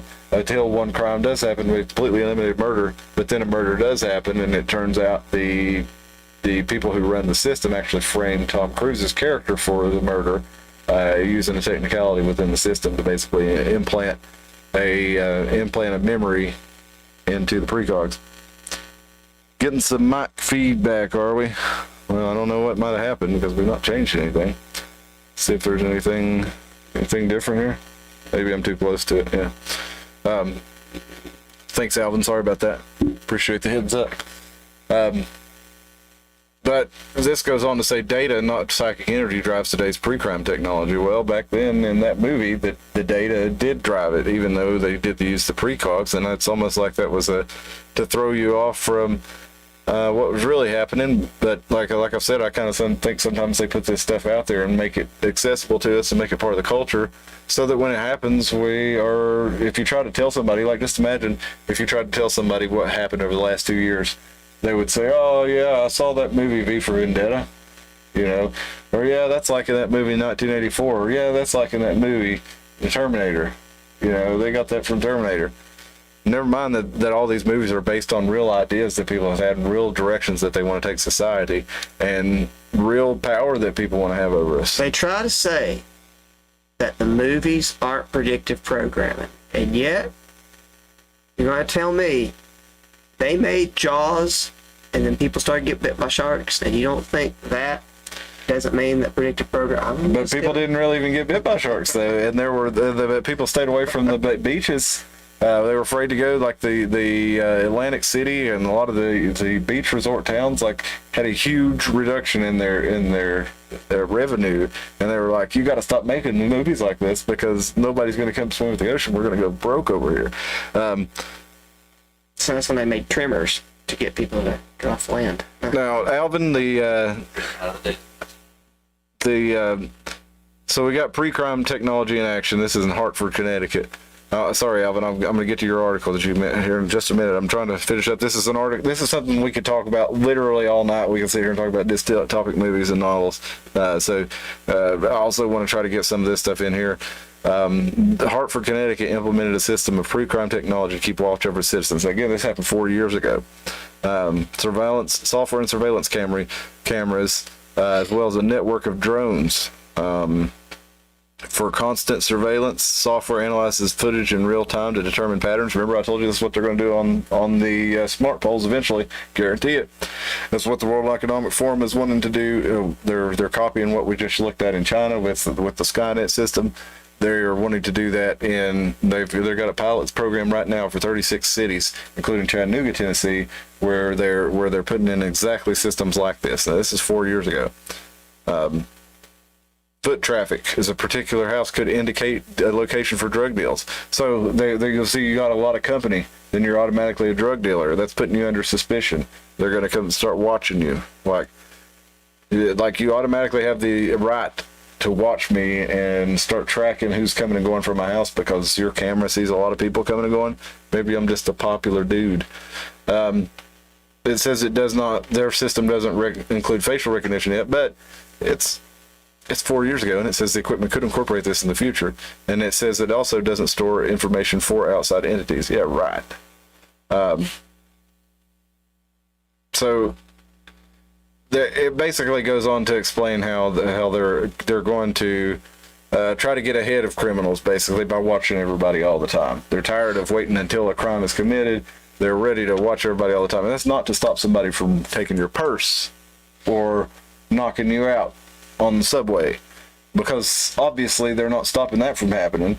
I think it ultimately can. I think they probably could, but they would rather use it to go after as thought criminals, people who are disruptive to the goals that they have for society. I think they see you and the purse snatcher as the same. I think they see me as worse than the purse snatcher. They don't give a fuck about the purse snatcher because the purse snatcher is never going to affect them. But a million people like me and you who are out here having these conversations that they don't want to have, they find that a lot more dangerous than the purse snatcher. The purse snatcher is using as an excuse to implement it, just like the terrorists are using an excuse to implement it. Why do you think they're saying right now that they're going to turn the whole U.S. Department of Homeland Security, and that they are calling people like us, we're not white supremacists, but they're calling people like us, they're trying their best to include us in that category and saying that that's the biggest threat to the United States. We've just seen they're on here creating sock puppet accounts to try to shape public opinion. They're getting into Twitter, and that's why I've always said Twitter is the most important social media network, because it's where the propaganda is disseminated. It's what decides goes out on the local news, on the national news. It's where the papers, the reporters share their stories. It's where the trending topics come from. You look at how the news reported on Donald Trump's Twitter, for example. Why do you think they're going so crazy with Elon Musk? It's very dangerous. You should arrest him right now. He had a sock puppet ready. It's the government. Everybody hide. I guess they probably see me as the same, even though we don't share necessarily the same views. I'm more of a watcher. I don't really, I guess the difference is I'm not actively trying to change anybody's mind. If you want to change your mind, it's up to you. All I'm doing is sharing information. I'm putting my thoughts out there, and if you want to join in watching that with me, then great. If you don't, then go do something else. I'm here to email you memes and slip off my sock without you noticing from time to time. All right. If the government sees me as dangerous for disrupting the flow of information, I think they should reward me. I'm disrupting the show. They probably are. To tell people. They probably are. Tim is a plant. I'm up here going, hey guys. An intelligent plant. I'm actually Cliff and Golf CIA plant. I am highly, highly trained. And I just act like a madman to keep it disguised. And look, what did he bring? A wandering Jew. A plant called the Wandering Jew. Yeah. Tim brings us to the show. That's what Tim brings. Disruption. I'm a very, very, very deep state individual. I'm just here to keep the show off enough to where they can't cause Carter County to have any revolutions, because those are pesky. Well, this is an opinion piece in the Daily Caller from former Representative Bob Barr. He also ran as the Libertarian nominee for presidential candidate after the Iraq War fiasco. He said that he could no longer be in the Republican Party and the Patriot Act and all this stuff, everything that came from that. He left and joined the Libertarian Party. He ran for president, did not do too well. But he puts this opinion piece out where he goes into what was a little known feature in President Joe Biden's massive infrastructure legislation that passed. A little known safety measure that will take effect in 5 years. Marked to Congress as a benign tool to help drunk driving, the measure will mandate that automobile manufacturers build into every car what amounts to a vehicle kill switch. Kind of like OnStar, where they can kill your switch and make a pullover. The word passively suggests, now, I left out a part here. What do we know is the driver's safety device must passively monitor the performance of a motor vehicle to accurately identify whether that driver may be impaired. Passively. This suggests the system will always be on constantly monitoring the vehicle. Now, that's like I asked you, rhetorically, I might add, when we learned about PayPal's $2,500 fee that they would hit you with for disinformation or for hate or intolerance or discrimination. They don't even say what kind of discrimination. I could discriminate. I could say I like a ribbon mic better than the standard condenser mic. That'd be discriminating against it. I mean, yes, that would literally be discrimination. Now, they don't define racial, sexual, age, whatever discrimination. They just say discrimination. So they could literally fine me $2,500 for making that discriminatory remark that I prefer a ribbon mic to a standard condenser. But when they said that they were going to do that, I asked, how do they know unless they're already watching you? And then it turned out somebody shared the article with me.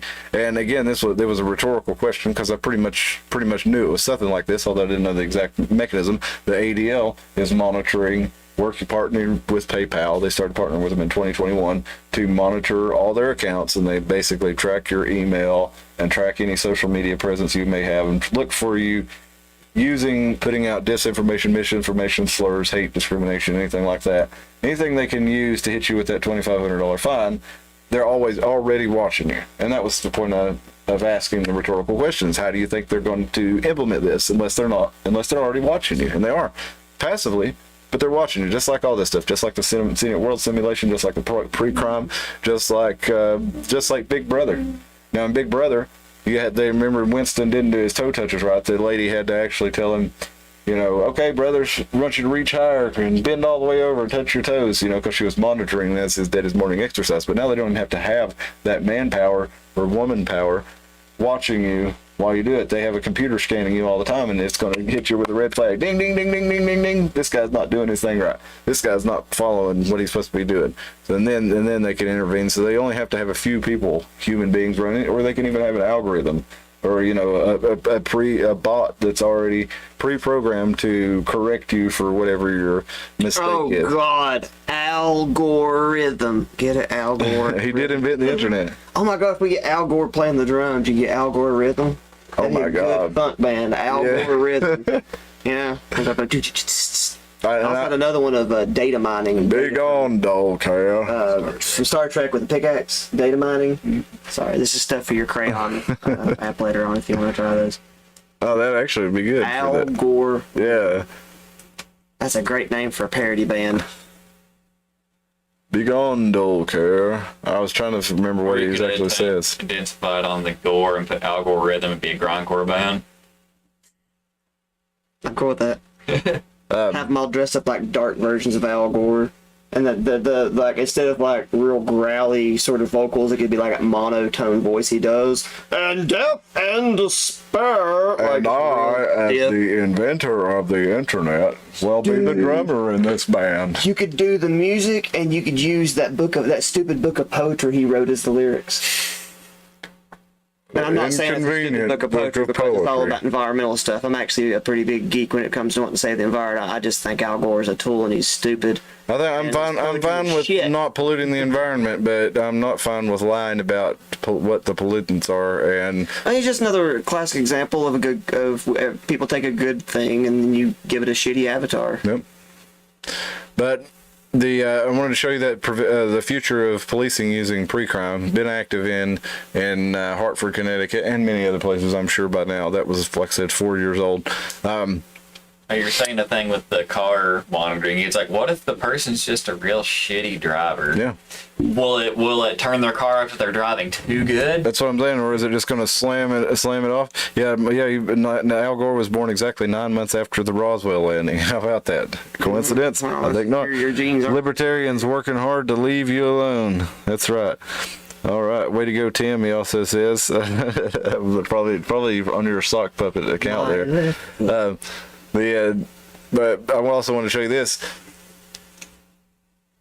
tweet here from Nada Bakos. My friend Rodney has accomplished a lot in his lifetime. Former CIA analyst on the President's Daily Briefing Team, first director of the Walt Disney Company's Global Intelligence and Threat Analysis Department. So, as part of that InfraGard program that all this ties into, all these corporations working with the U.S. government, for the U.S. government, controlling the U.S. government, who knows? They're all tied in together, and it's again. I think it's part of this whole system that we've been talking about for the whole episode that basically forms this dystopic world in which we're moving. And the Walt Disney Company's Global Intelligence and Threat Analysis, that's like an SEP kind of organization, isn't it? Yeah. You know, it's like they threaten things like finding like the demonic Mickey Mouse that come from the hell world. Keeping them they're like Nerve in Neon Genesis. That's what I'm seeing this as. So I think this is a pretty accurate meme here. A Venn diagram of, all our different, dystopian, and you could really include a lot more in here. I don't think Lord of the Flies belongs on there. I don't know why people put Lord of the Flies now. But Clockwork Orange, I made a meme of Clockwork Orange, basically of Alex sitting back in the chair with his eyelids being propped open and he's staring. And I can't remember. It said that feeling when, or that face you make when you agree with all the big corporations in the world. And I made it, about I think I made it in light of the George Floyd protests, or maybe it was, I can't remember. It was somewhere around there. Can't remember what event it was, but you saw these corporations all pushing the same viewpoint on all these big things. These waves of activism swept the country, and suddenly, when Trump came into office, popular culture became politics. I mean, politics became popular culture. Up until about 2012, people were like, get your timeline, get your politics off my timeline. I don't want to see this stuff on my Facebook. I don't care about it. And then when Trump became president, it's like everybody constantly was posting politics. And if you weren't posting, you had to virtue signal about how much you hated Trump, or people would assume that you liked him. And it is still going on. Counterculture is hell too. That's put me in a freaky deaky position, because since I'm very genuinely counterculture, it's made me lean way out of politics now, since everybody's involved in it. But at the same time, it's made me rethink counterculture too, because if you keep choosing counterculture, you never actually get to do anything you actually like. And it's a lot like that Laurel Canyon thing too, when we find out that a lot of the counterculture was actually driven by the establishment. Counterculture. But well, I guess I could be saying, I did just say I was in the CIA too, so you did. Keep putting your twos and twos together, and I'll keep controlling what you do for your life. Before I get to the article that Alvin shared, I think is a good one to top it off. Now, he just sent me this right before the show, so I hope it actually fits in like I think it does, because I just had a chance to skim it. But I got this article from the New York Times. Good morning. Tuesday's elections will determine the next 2 years. No, wait a minute. That's not the right one. Sorry. I had to sign up for the free New York Times, and they sent me a morning newsletter, apparently. So let me find the article that I was looking for. Where'd it go? Oh, where is it? That's a newsletter. Oh, yeah, here it is. No, wait a minute. That was, I think you subscribe to a lot of body care products. I bet you could slip and slide up and down this room right now. You're so slick. Man, where is the one I was finding? Okay, here it is. A lot of sense, too. Russia reactivates its trolls and bots ahead of Tuesday's elections, from the New York Times. Now, remember, for the last 2 years, since November of 2020, we've heard that it was the most secure election in history. There's no way anybody could ever steal it. But then yet, over the last 2 weeks, we've been hearing Hillary Clinton, Joe Biden, the New York Times, lots of mainstream outlets, establishment outlets, telling us that now we have to worry about, Russian bots, and we have to worry about hackers again. And like, if you remember, just after they were telling us that this was before this was the most secure election, right?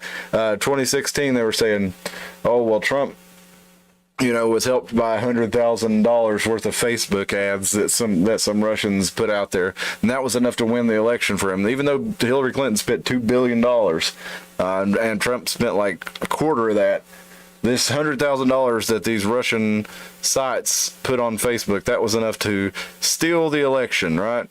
They told me I've reached my limit of free articles. I've already read this article, and that was... So I can't read it again. Is that right? Okay. Well, either way, they were saying they're telling us these bots and Russian troll farms. This is a big threat again. After we were just told for 2 years it's impossible. It's the most secure election ever. Nothing could ever happen, and they've had 2 years to work on it. So even saying that an election could be stolen, I thought was enough that you should be booted from polite society. But here they come again. The New York Times, Hillary Clinton, and even George Soros to tell us that this is all going to happen. We all have to watch out. And then I thought this was interesting. Alvin didn't give me this article from the Gateway Pundit yesterday, November the 5th. Remember the National Guard to activate cybersecurity teams to help with midterm elections in 14 states. He's got that it's coming from Politico. Let's check out what Politico says about it.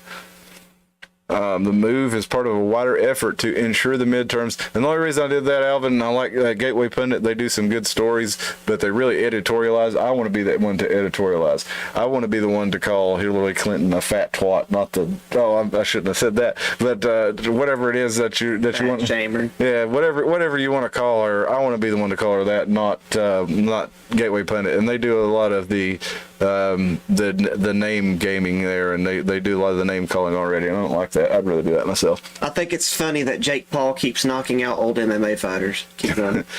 He did a WWE match too, and I saw a picture of that, him jumping off the turnbuckle. He looked like he was about 15 feet up in the air. It was wild looking.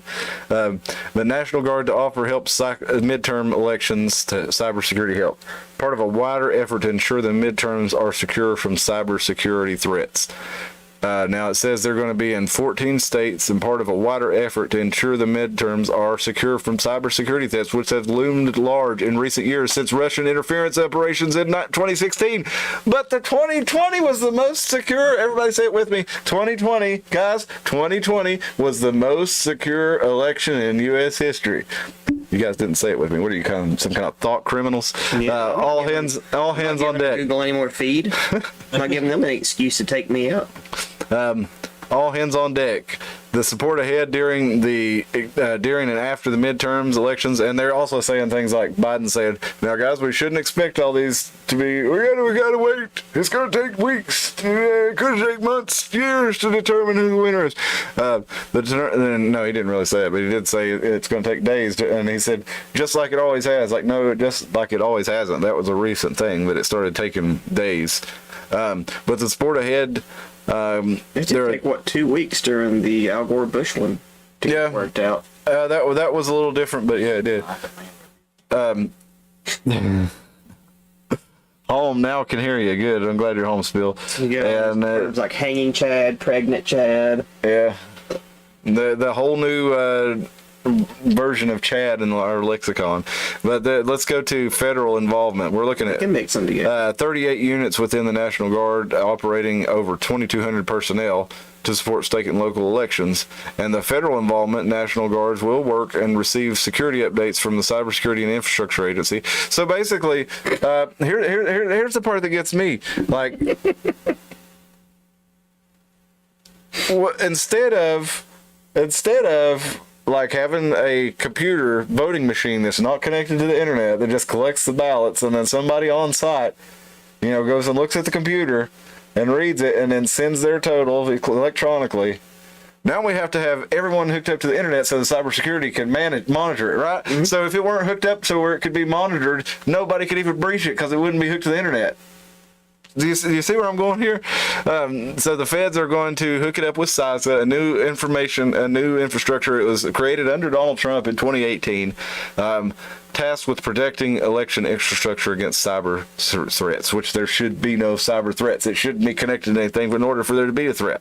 But yeah, they're going to be doing a joint cyber mission composed of National Guard personnel and federal liaisons from CISA and Department of Homeland Security, which we just found out was attempting to affect public opinion in multiple ways, using social media, having monthly meetings, affecting the election, affecting people's opinions, run by the establishment and again, I can't help but think that, you know, we've gone back and forth over this, Tim, you and I, a little bit over what the end goal is. But to me, it seems like that basically the Democrat Party is being used as the vessel right now to try to remove, and you've even had Joe Biden saying, you know, that the MAGA Republicans are basically a threat to democracy and terrorists. And they're not really even talking about necessarily Trump Republicans. They're talking about outsider Republicans, people who are not part of the establishment, people who may not have been in politics before but have started running over the last 4 years. They're political insurgents within the Republican Party, because so many people in the Constitution Party, the Libertarian Party, you know, all these other center-right or libertarian type parties have started realizing the third party is not the way to go, so they started running as Republicans. And basically they are using the old establishment Republican Party to get elected, and I don't think they can have that. So I think that it's not a coincidence that all this tends to go one way, that all the security tends to go one way. There's an alternate reality somewhere out there where you were an incel and you formed a band called the Hanging Chads. I did form a band called Hanging Judges. That's what I'm saying. There's an alternate reality out there where you and your boys were incels and you called it the Hanging Chads instead because you were all upset at all the... Of course, then again, this band is hypothetically like 25 years later, or however, 10 years, 15, I don't know. The 14 states are key swing states, which are mostly purple, neither red nor blue. Yeah, and you know, you can imagine, like, look which way all the states that paused voting, look which way they went in 2020.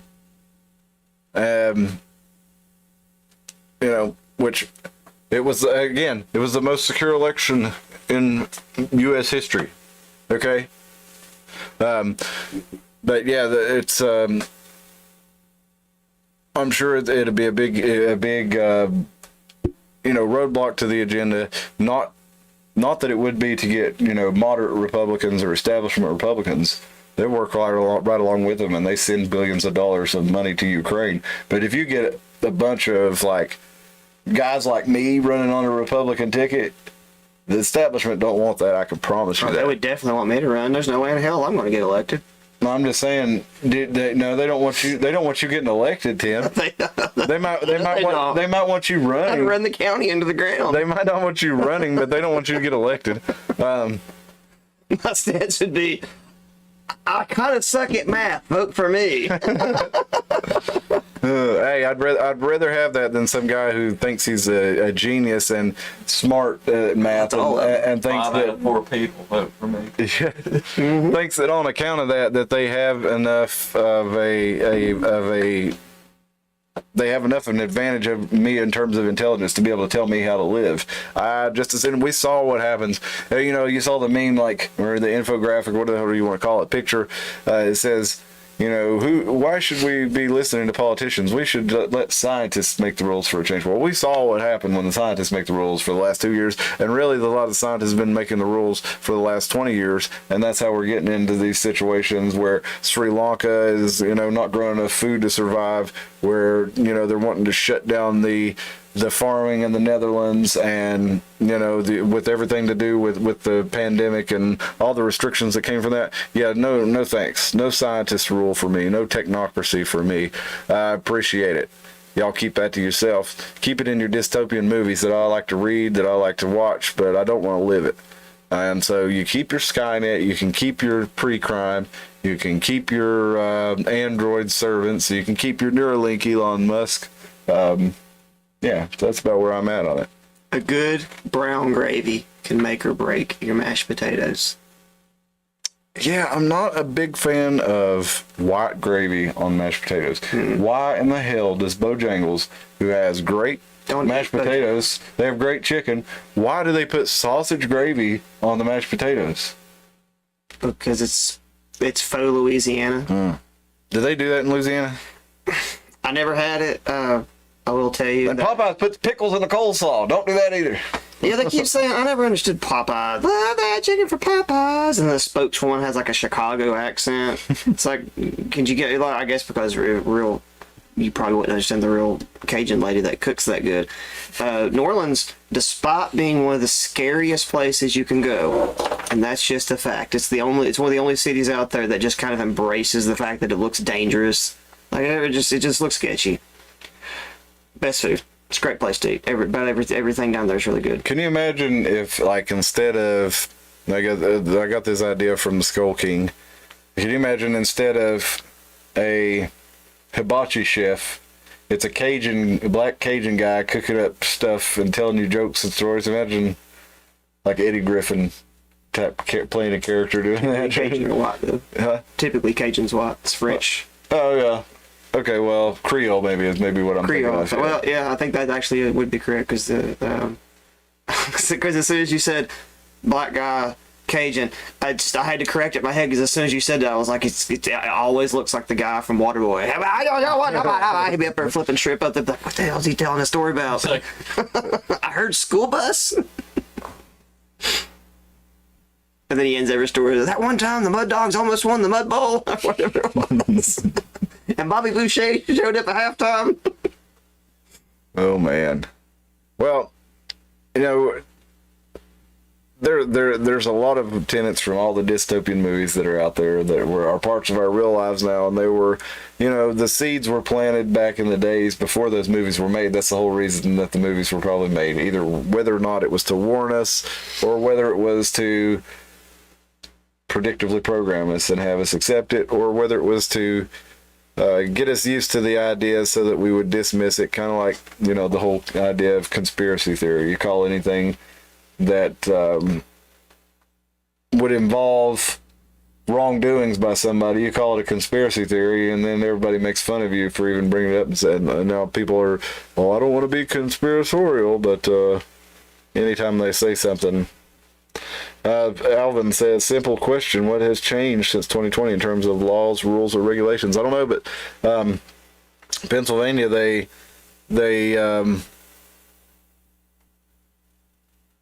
Supreme Court there, the state Supreme Court ruled that they couldn't count undated mail-in ballots, so that ought to be interesting. They did that right, but the state said they were going to go ahead and do it anyway, so I guess we'll see what happens there. That could lead to a whole thing, because that's one of the most contested races in the country. And I've got some memes here from Alvin that I wanted to show you real quick in relation to that.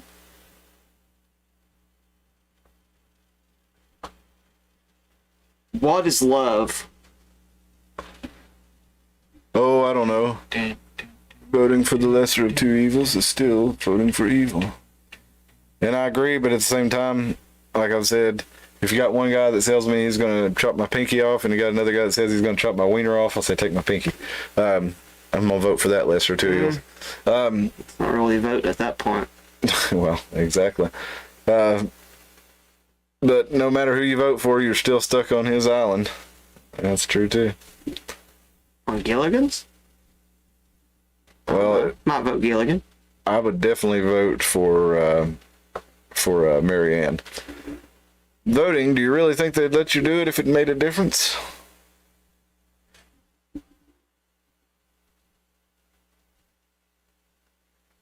Come on, there we go.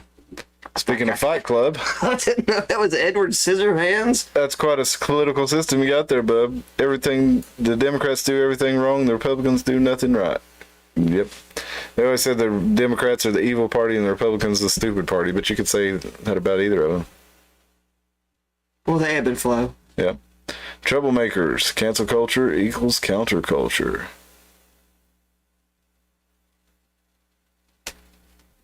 And the last one for the night from Alvin.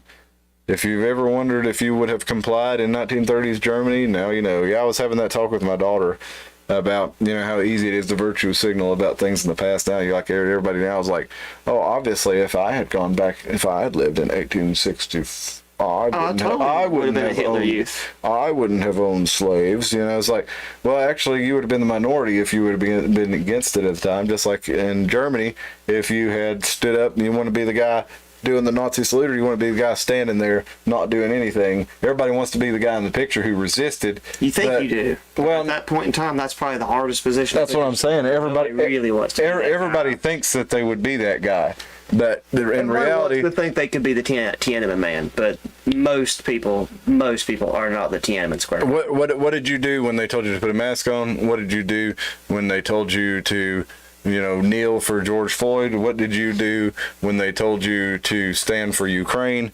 A lot of you out there, I will say those are probably not many of our audience, to be honest, but a lot of people out there. Big difference though when it came to rounding up people, but like, well, but that's all process. Yeah, but it's all where it starts is dehumanizing people, and that's what they did. They dehumanized it. They wanted you to cover your face. They wanted you to not let them into your business. They wanted you to not and not let you in if you had not had the shot. Basically, otherizing you big time, and that's a good dystopic show. If you haven't seen it, Kill All Others. It's I think the last episode of season 3 of Electric Dreams, which is based on Philip K. Dick novels, which are short stories, which are some really good dystopic too, like The Scanner Darkly, Blade Runner's Philip K. Dick. What's some other ones by Philip K. Dick? My Little Pony, Friendship is Magic. Also a CIA show. I have a whole video planned. Well, you should do that. Hey, and if you want to watch a dystopic movie that you can watch with your kids, that's not going to leave them scarred. The Lego Movie. Ship down. Well, that one will leave them scarred. That one will leave them scarred. But that is a good dystopic movie that is made for kids. But yeah, so yeah, that one I wouldn't necessarily recommend if you don't want to scar them. But the Lego Movie is The Matrix for kids, basically. So that one's a pretty good one. And Avatar: The Last Airbender's kind of dystopian. Is it? Sort of. Well, Ready Player One. Who wrote that novel? It's a novel. Spielberg made the movie. Have you read it? No, I haven't. It's the most. I'm not saying it was a bad movie or a bad book or anything like that, because I don't read. But I asked my wife, I was like, because she read the book, and I was like, after we watched the movie, I was like, so were the characters in the book just as unlikable as they are in the movie? And she's like, oh yeah, they're terrible. And I really don't think the guy that wrote it thinks he wrote unlikable people. I think he thought he was writing good characters and just didn't realize he wrote some unlikable people. Like really, really unlikable characters that you will never relate to. Unless I'm just don't understand the younger generation, and gamers are all very, very sociopathic assholes. No, I can relate to you on that. That no, the characters weren't very likable. And that's part of what makes a good movie a lot of times. But sometimes in dystopic movies that works. And like in John Carpenter movies, a lot of those, like, they're not really likable, but you can still relate to them somehow. So it's a little different from there. I'm thinking of stuff like The Thing and like the Prince of Darkness. I guess those are not really dystopic movies. Those are more horror movies. They Live would be dystopian. They Live would be, yeah, and I actually like the characters in They Live, so that'd be a little different. Except for, well, I like the two main characters. I like Roddy Piper and the other feller. I can't remember his name. The big black guy that he's a wrestler too. Yeah. Was it yesterday or today that was the anniversary of that movie? Oh, really? 34 years as of today, or is it yesterday? I don't know. Well, I guess They Live release date. I know it's the anniversary of that. It's November 4th, 1988. I'll be damned, you're right. Well, there you go. It debuted at number 1. I thought most of Carpenter's films were, kind of cult classics, and they weren't really popular when they came out. Halloween was one that was. I hope not, because he's a carpenter. Yeah, that's true. He's building the web of conspiracies for you guys to fall in love with. I hope not, because I love John Carpenter's films. I love his music, so I hope he's not. Yeah, it just ruined my. John Carpenter falls straight into the same category of CIA that My Little Pony: Friendship is Magic falls into, and I'll sum it up with one phrase, and you can wonder about what the hell I mean by this. They're both too good. Woman went away for something. I I go a little bit weird whenever the house is empty. Keith David Williams. Keith There he David. is. I got a job. He's now. an American Keep your head actor. down. He was in The Thing. He was in They Live. He was in Armageddon. That's Requiem for a Dream. The dead Requiem for a Dream's kind of a dystopic That's film too. well, that's Yeah. it's just straight depression. In Yeah. it's just depression on But your screen. it's like it's kind of like what if you look at the fact that it came out in 2000, and then you look at reality TV and game show TV becoming a thing right after that. It really predicted the future there, and as far as that. Oh, Running Man is still the future. Oh yeah, The Running Man. We didn't even talk about The Running Man. Or we can really segue into Ow My Balls with Idiocracy. Idiocracy. Yeah, all good dystopic movies that all take an element of our society and push them forward, and that's probably the scariest one, and probably the most realistic is death, or ruled by idiots. Yeah. I don't see anything new on there. Okay. I just straightened it out because I threw my phone. All right, y'all. Well, we could go on and on. Really, I think we could talk for another 2 hours very easily and not hit the same ground. But John Carpenter's CIA. it's midnight. Don't want to keep y'all So up was all My night. Little Pony. You never know. You never can tell about these things, but we appreciate you. Anybody that stick with us this long, we appreciate it. Most of you are out. So good night, Spill. Good night, Alvin. Good night, Sean. Good night, Sexy Find XYZ. Everybody out there in the chat, we appreciate you joining us. Y'all have a good night. We'll see you Wednesday when Tim and I do the news and current events roundup. Don't forget to like the video. Thank you for that, Alvin. Says great show. We appreciate it. Thank you, Alvin, and I'm glad your friend was able to join us. What was your friend's name here? John. That's right. John, I hope you'll come back and join us if you're still with us, and if not, send him a share when the show starts again, Alvin. We'll be back Wednesday. Good night, y'all.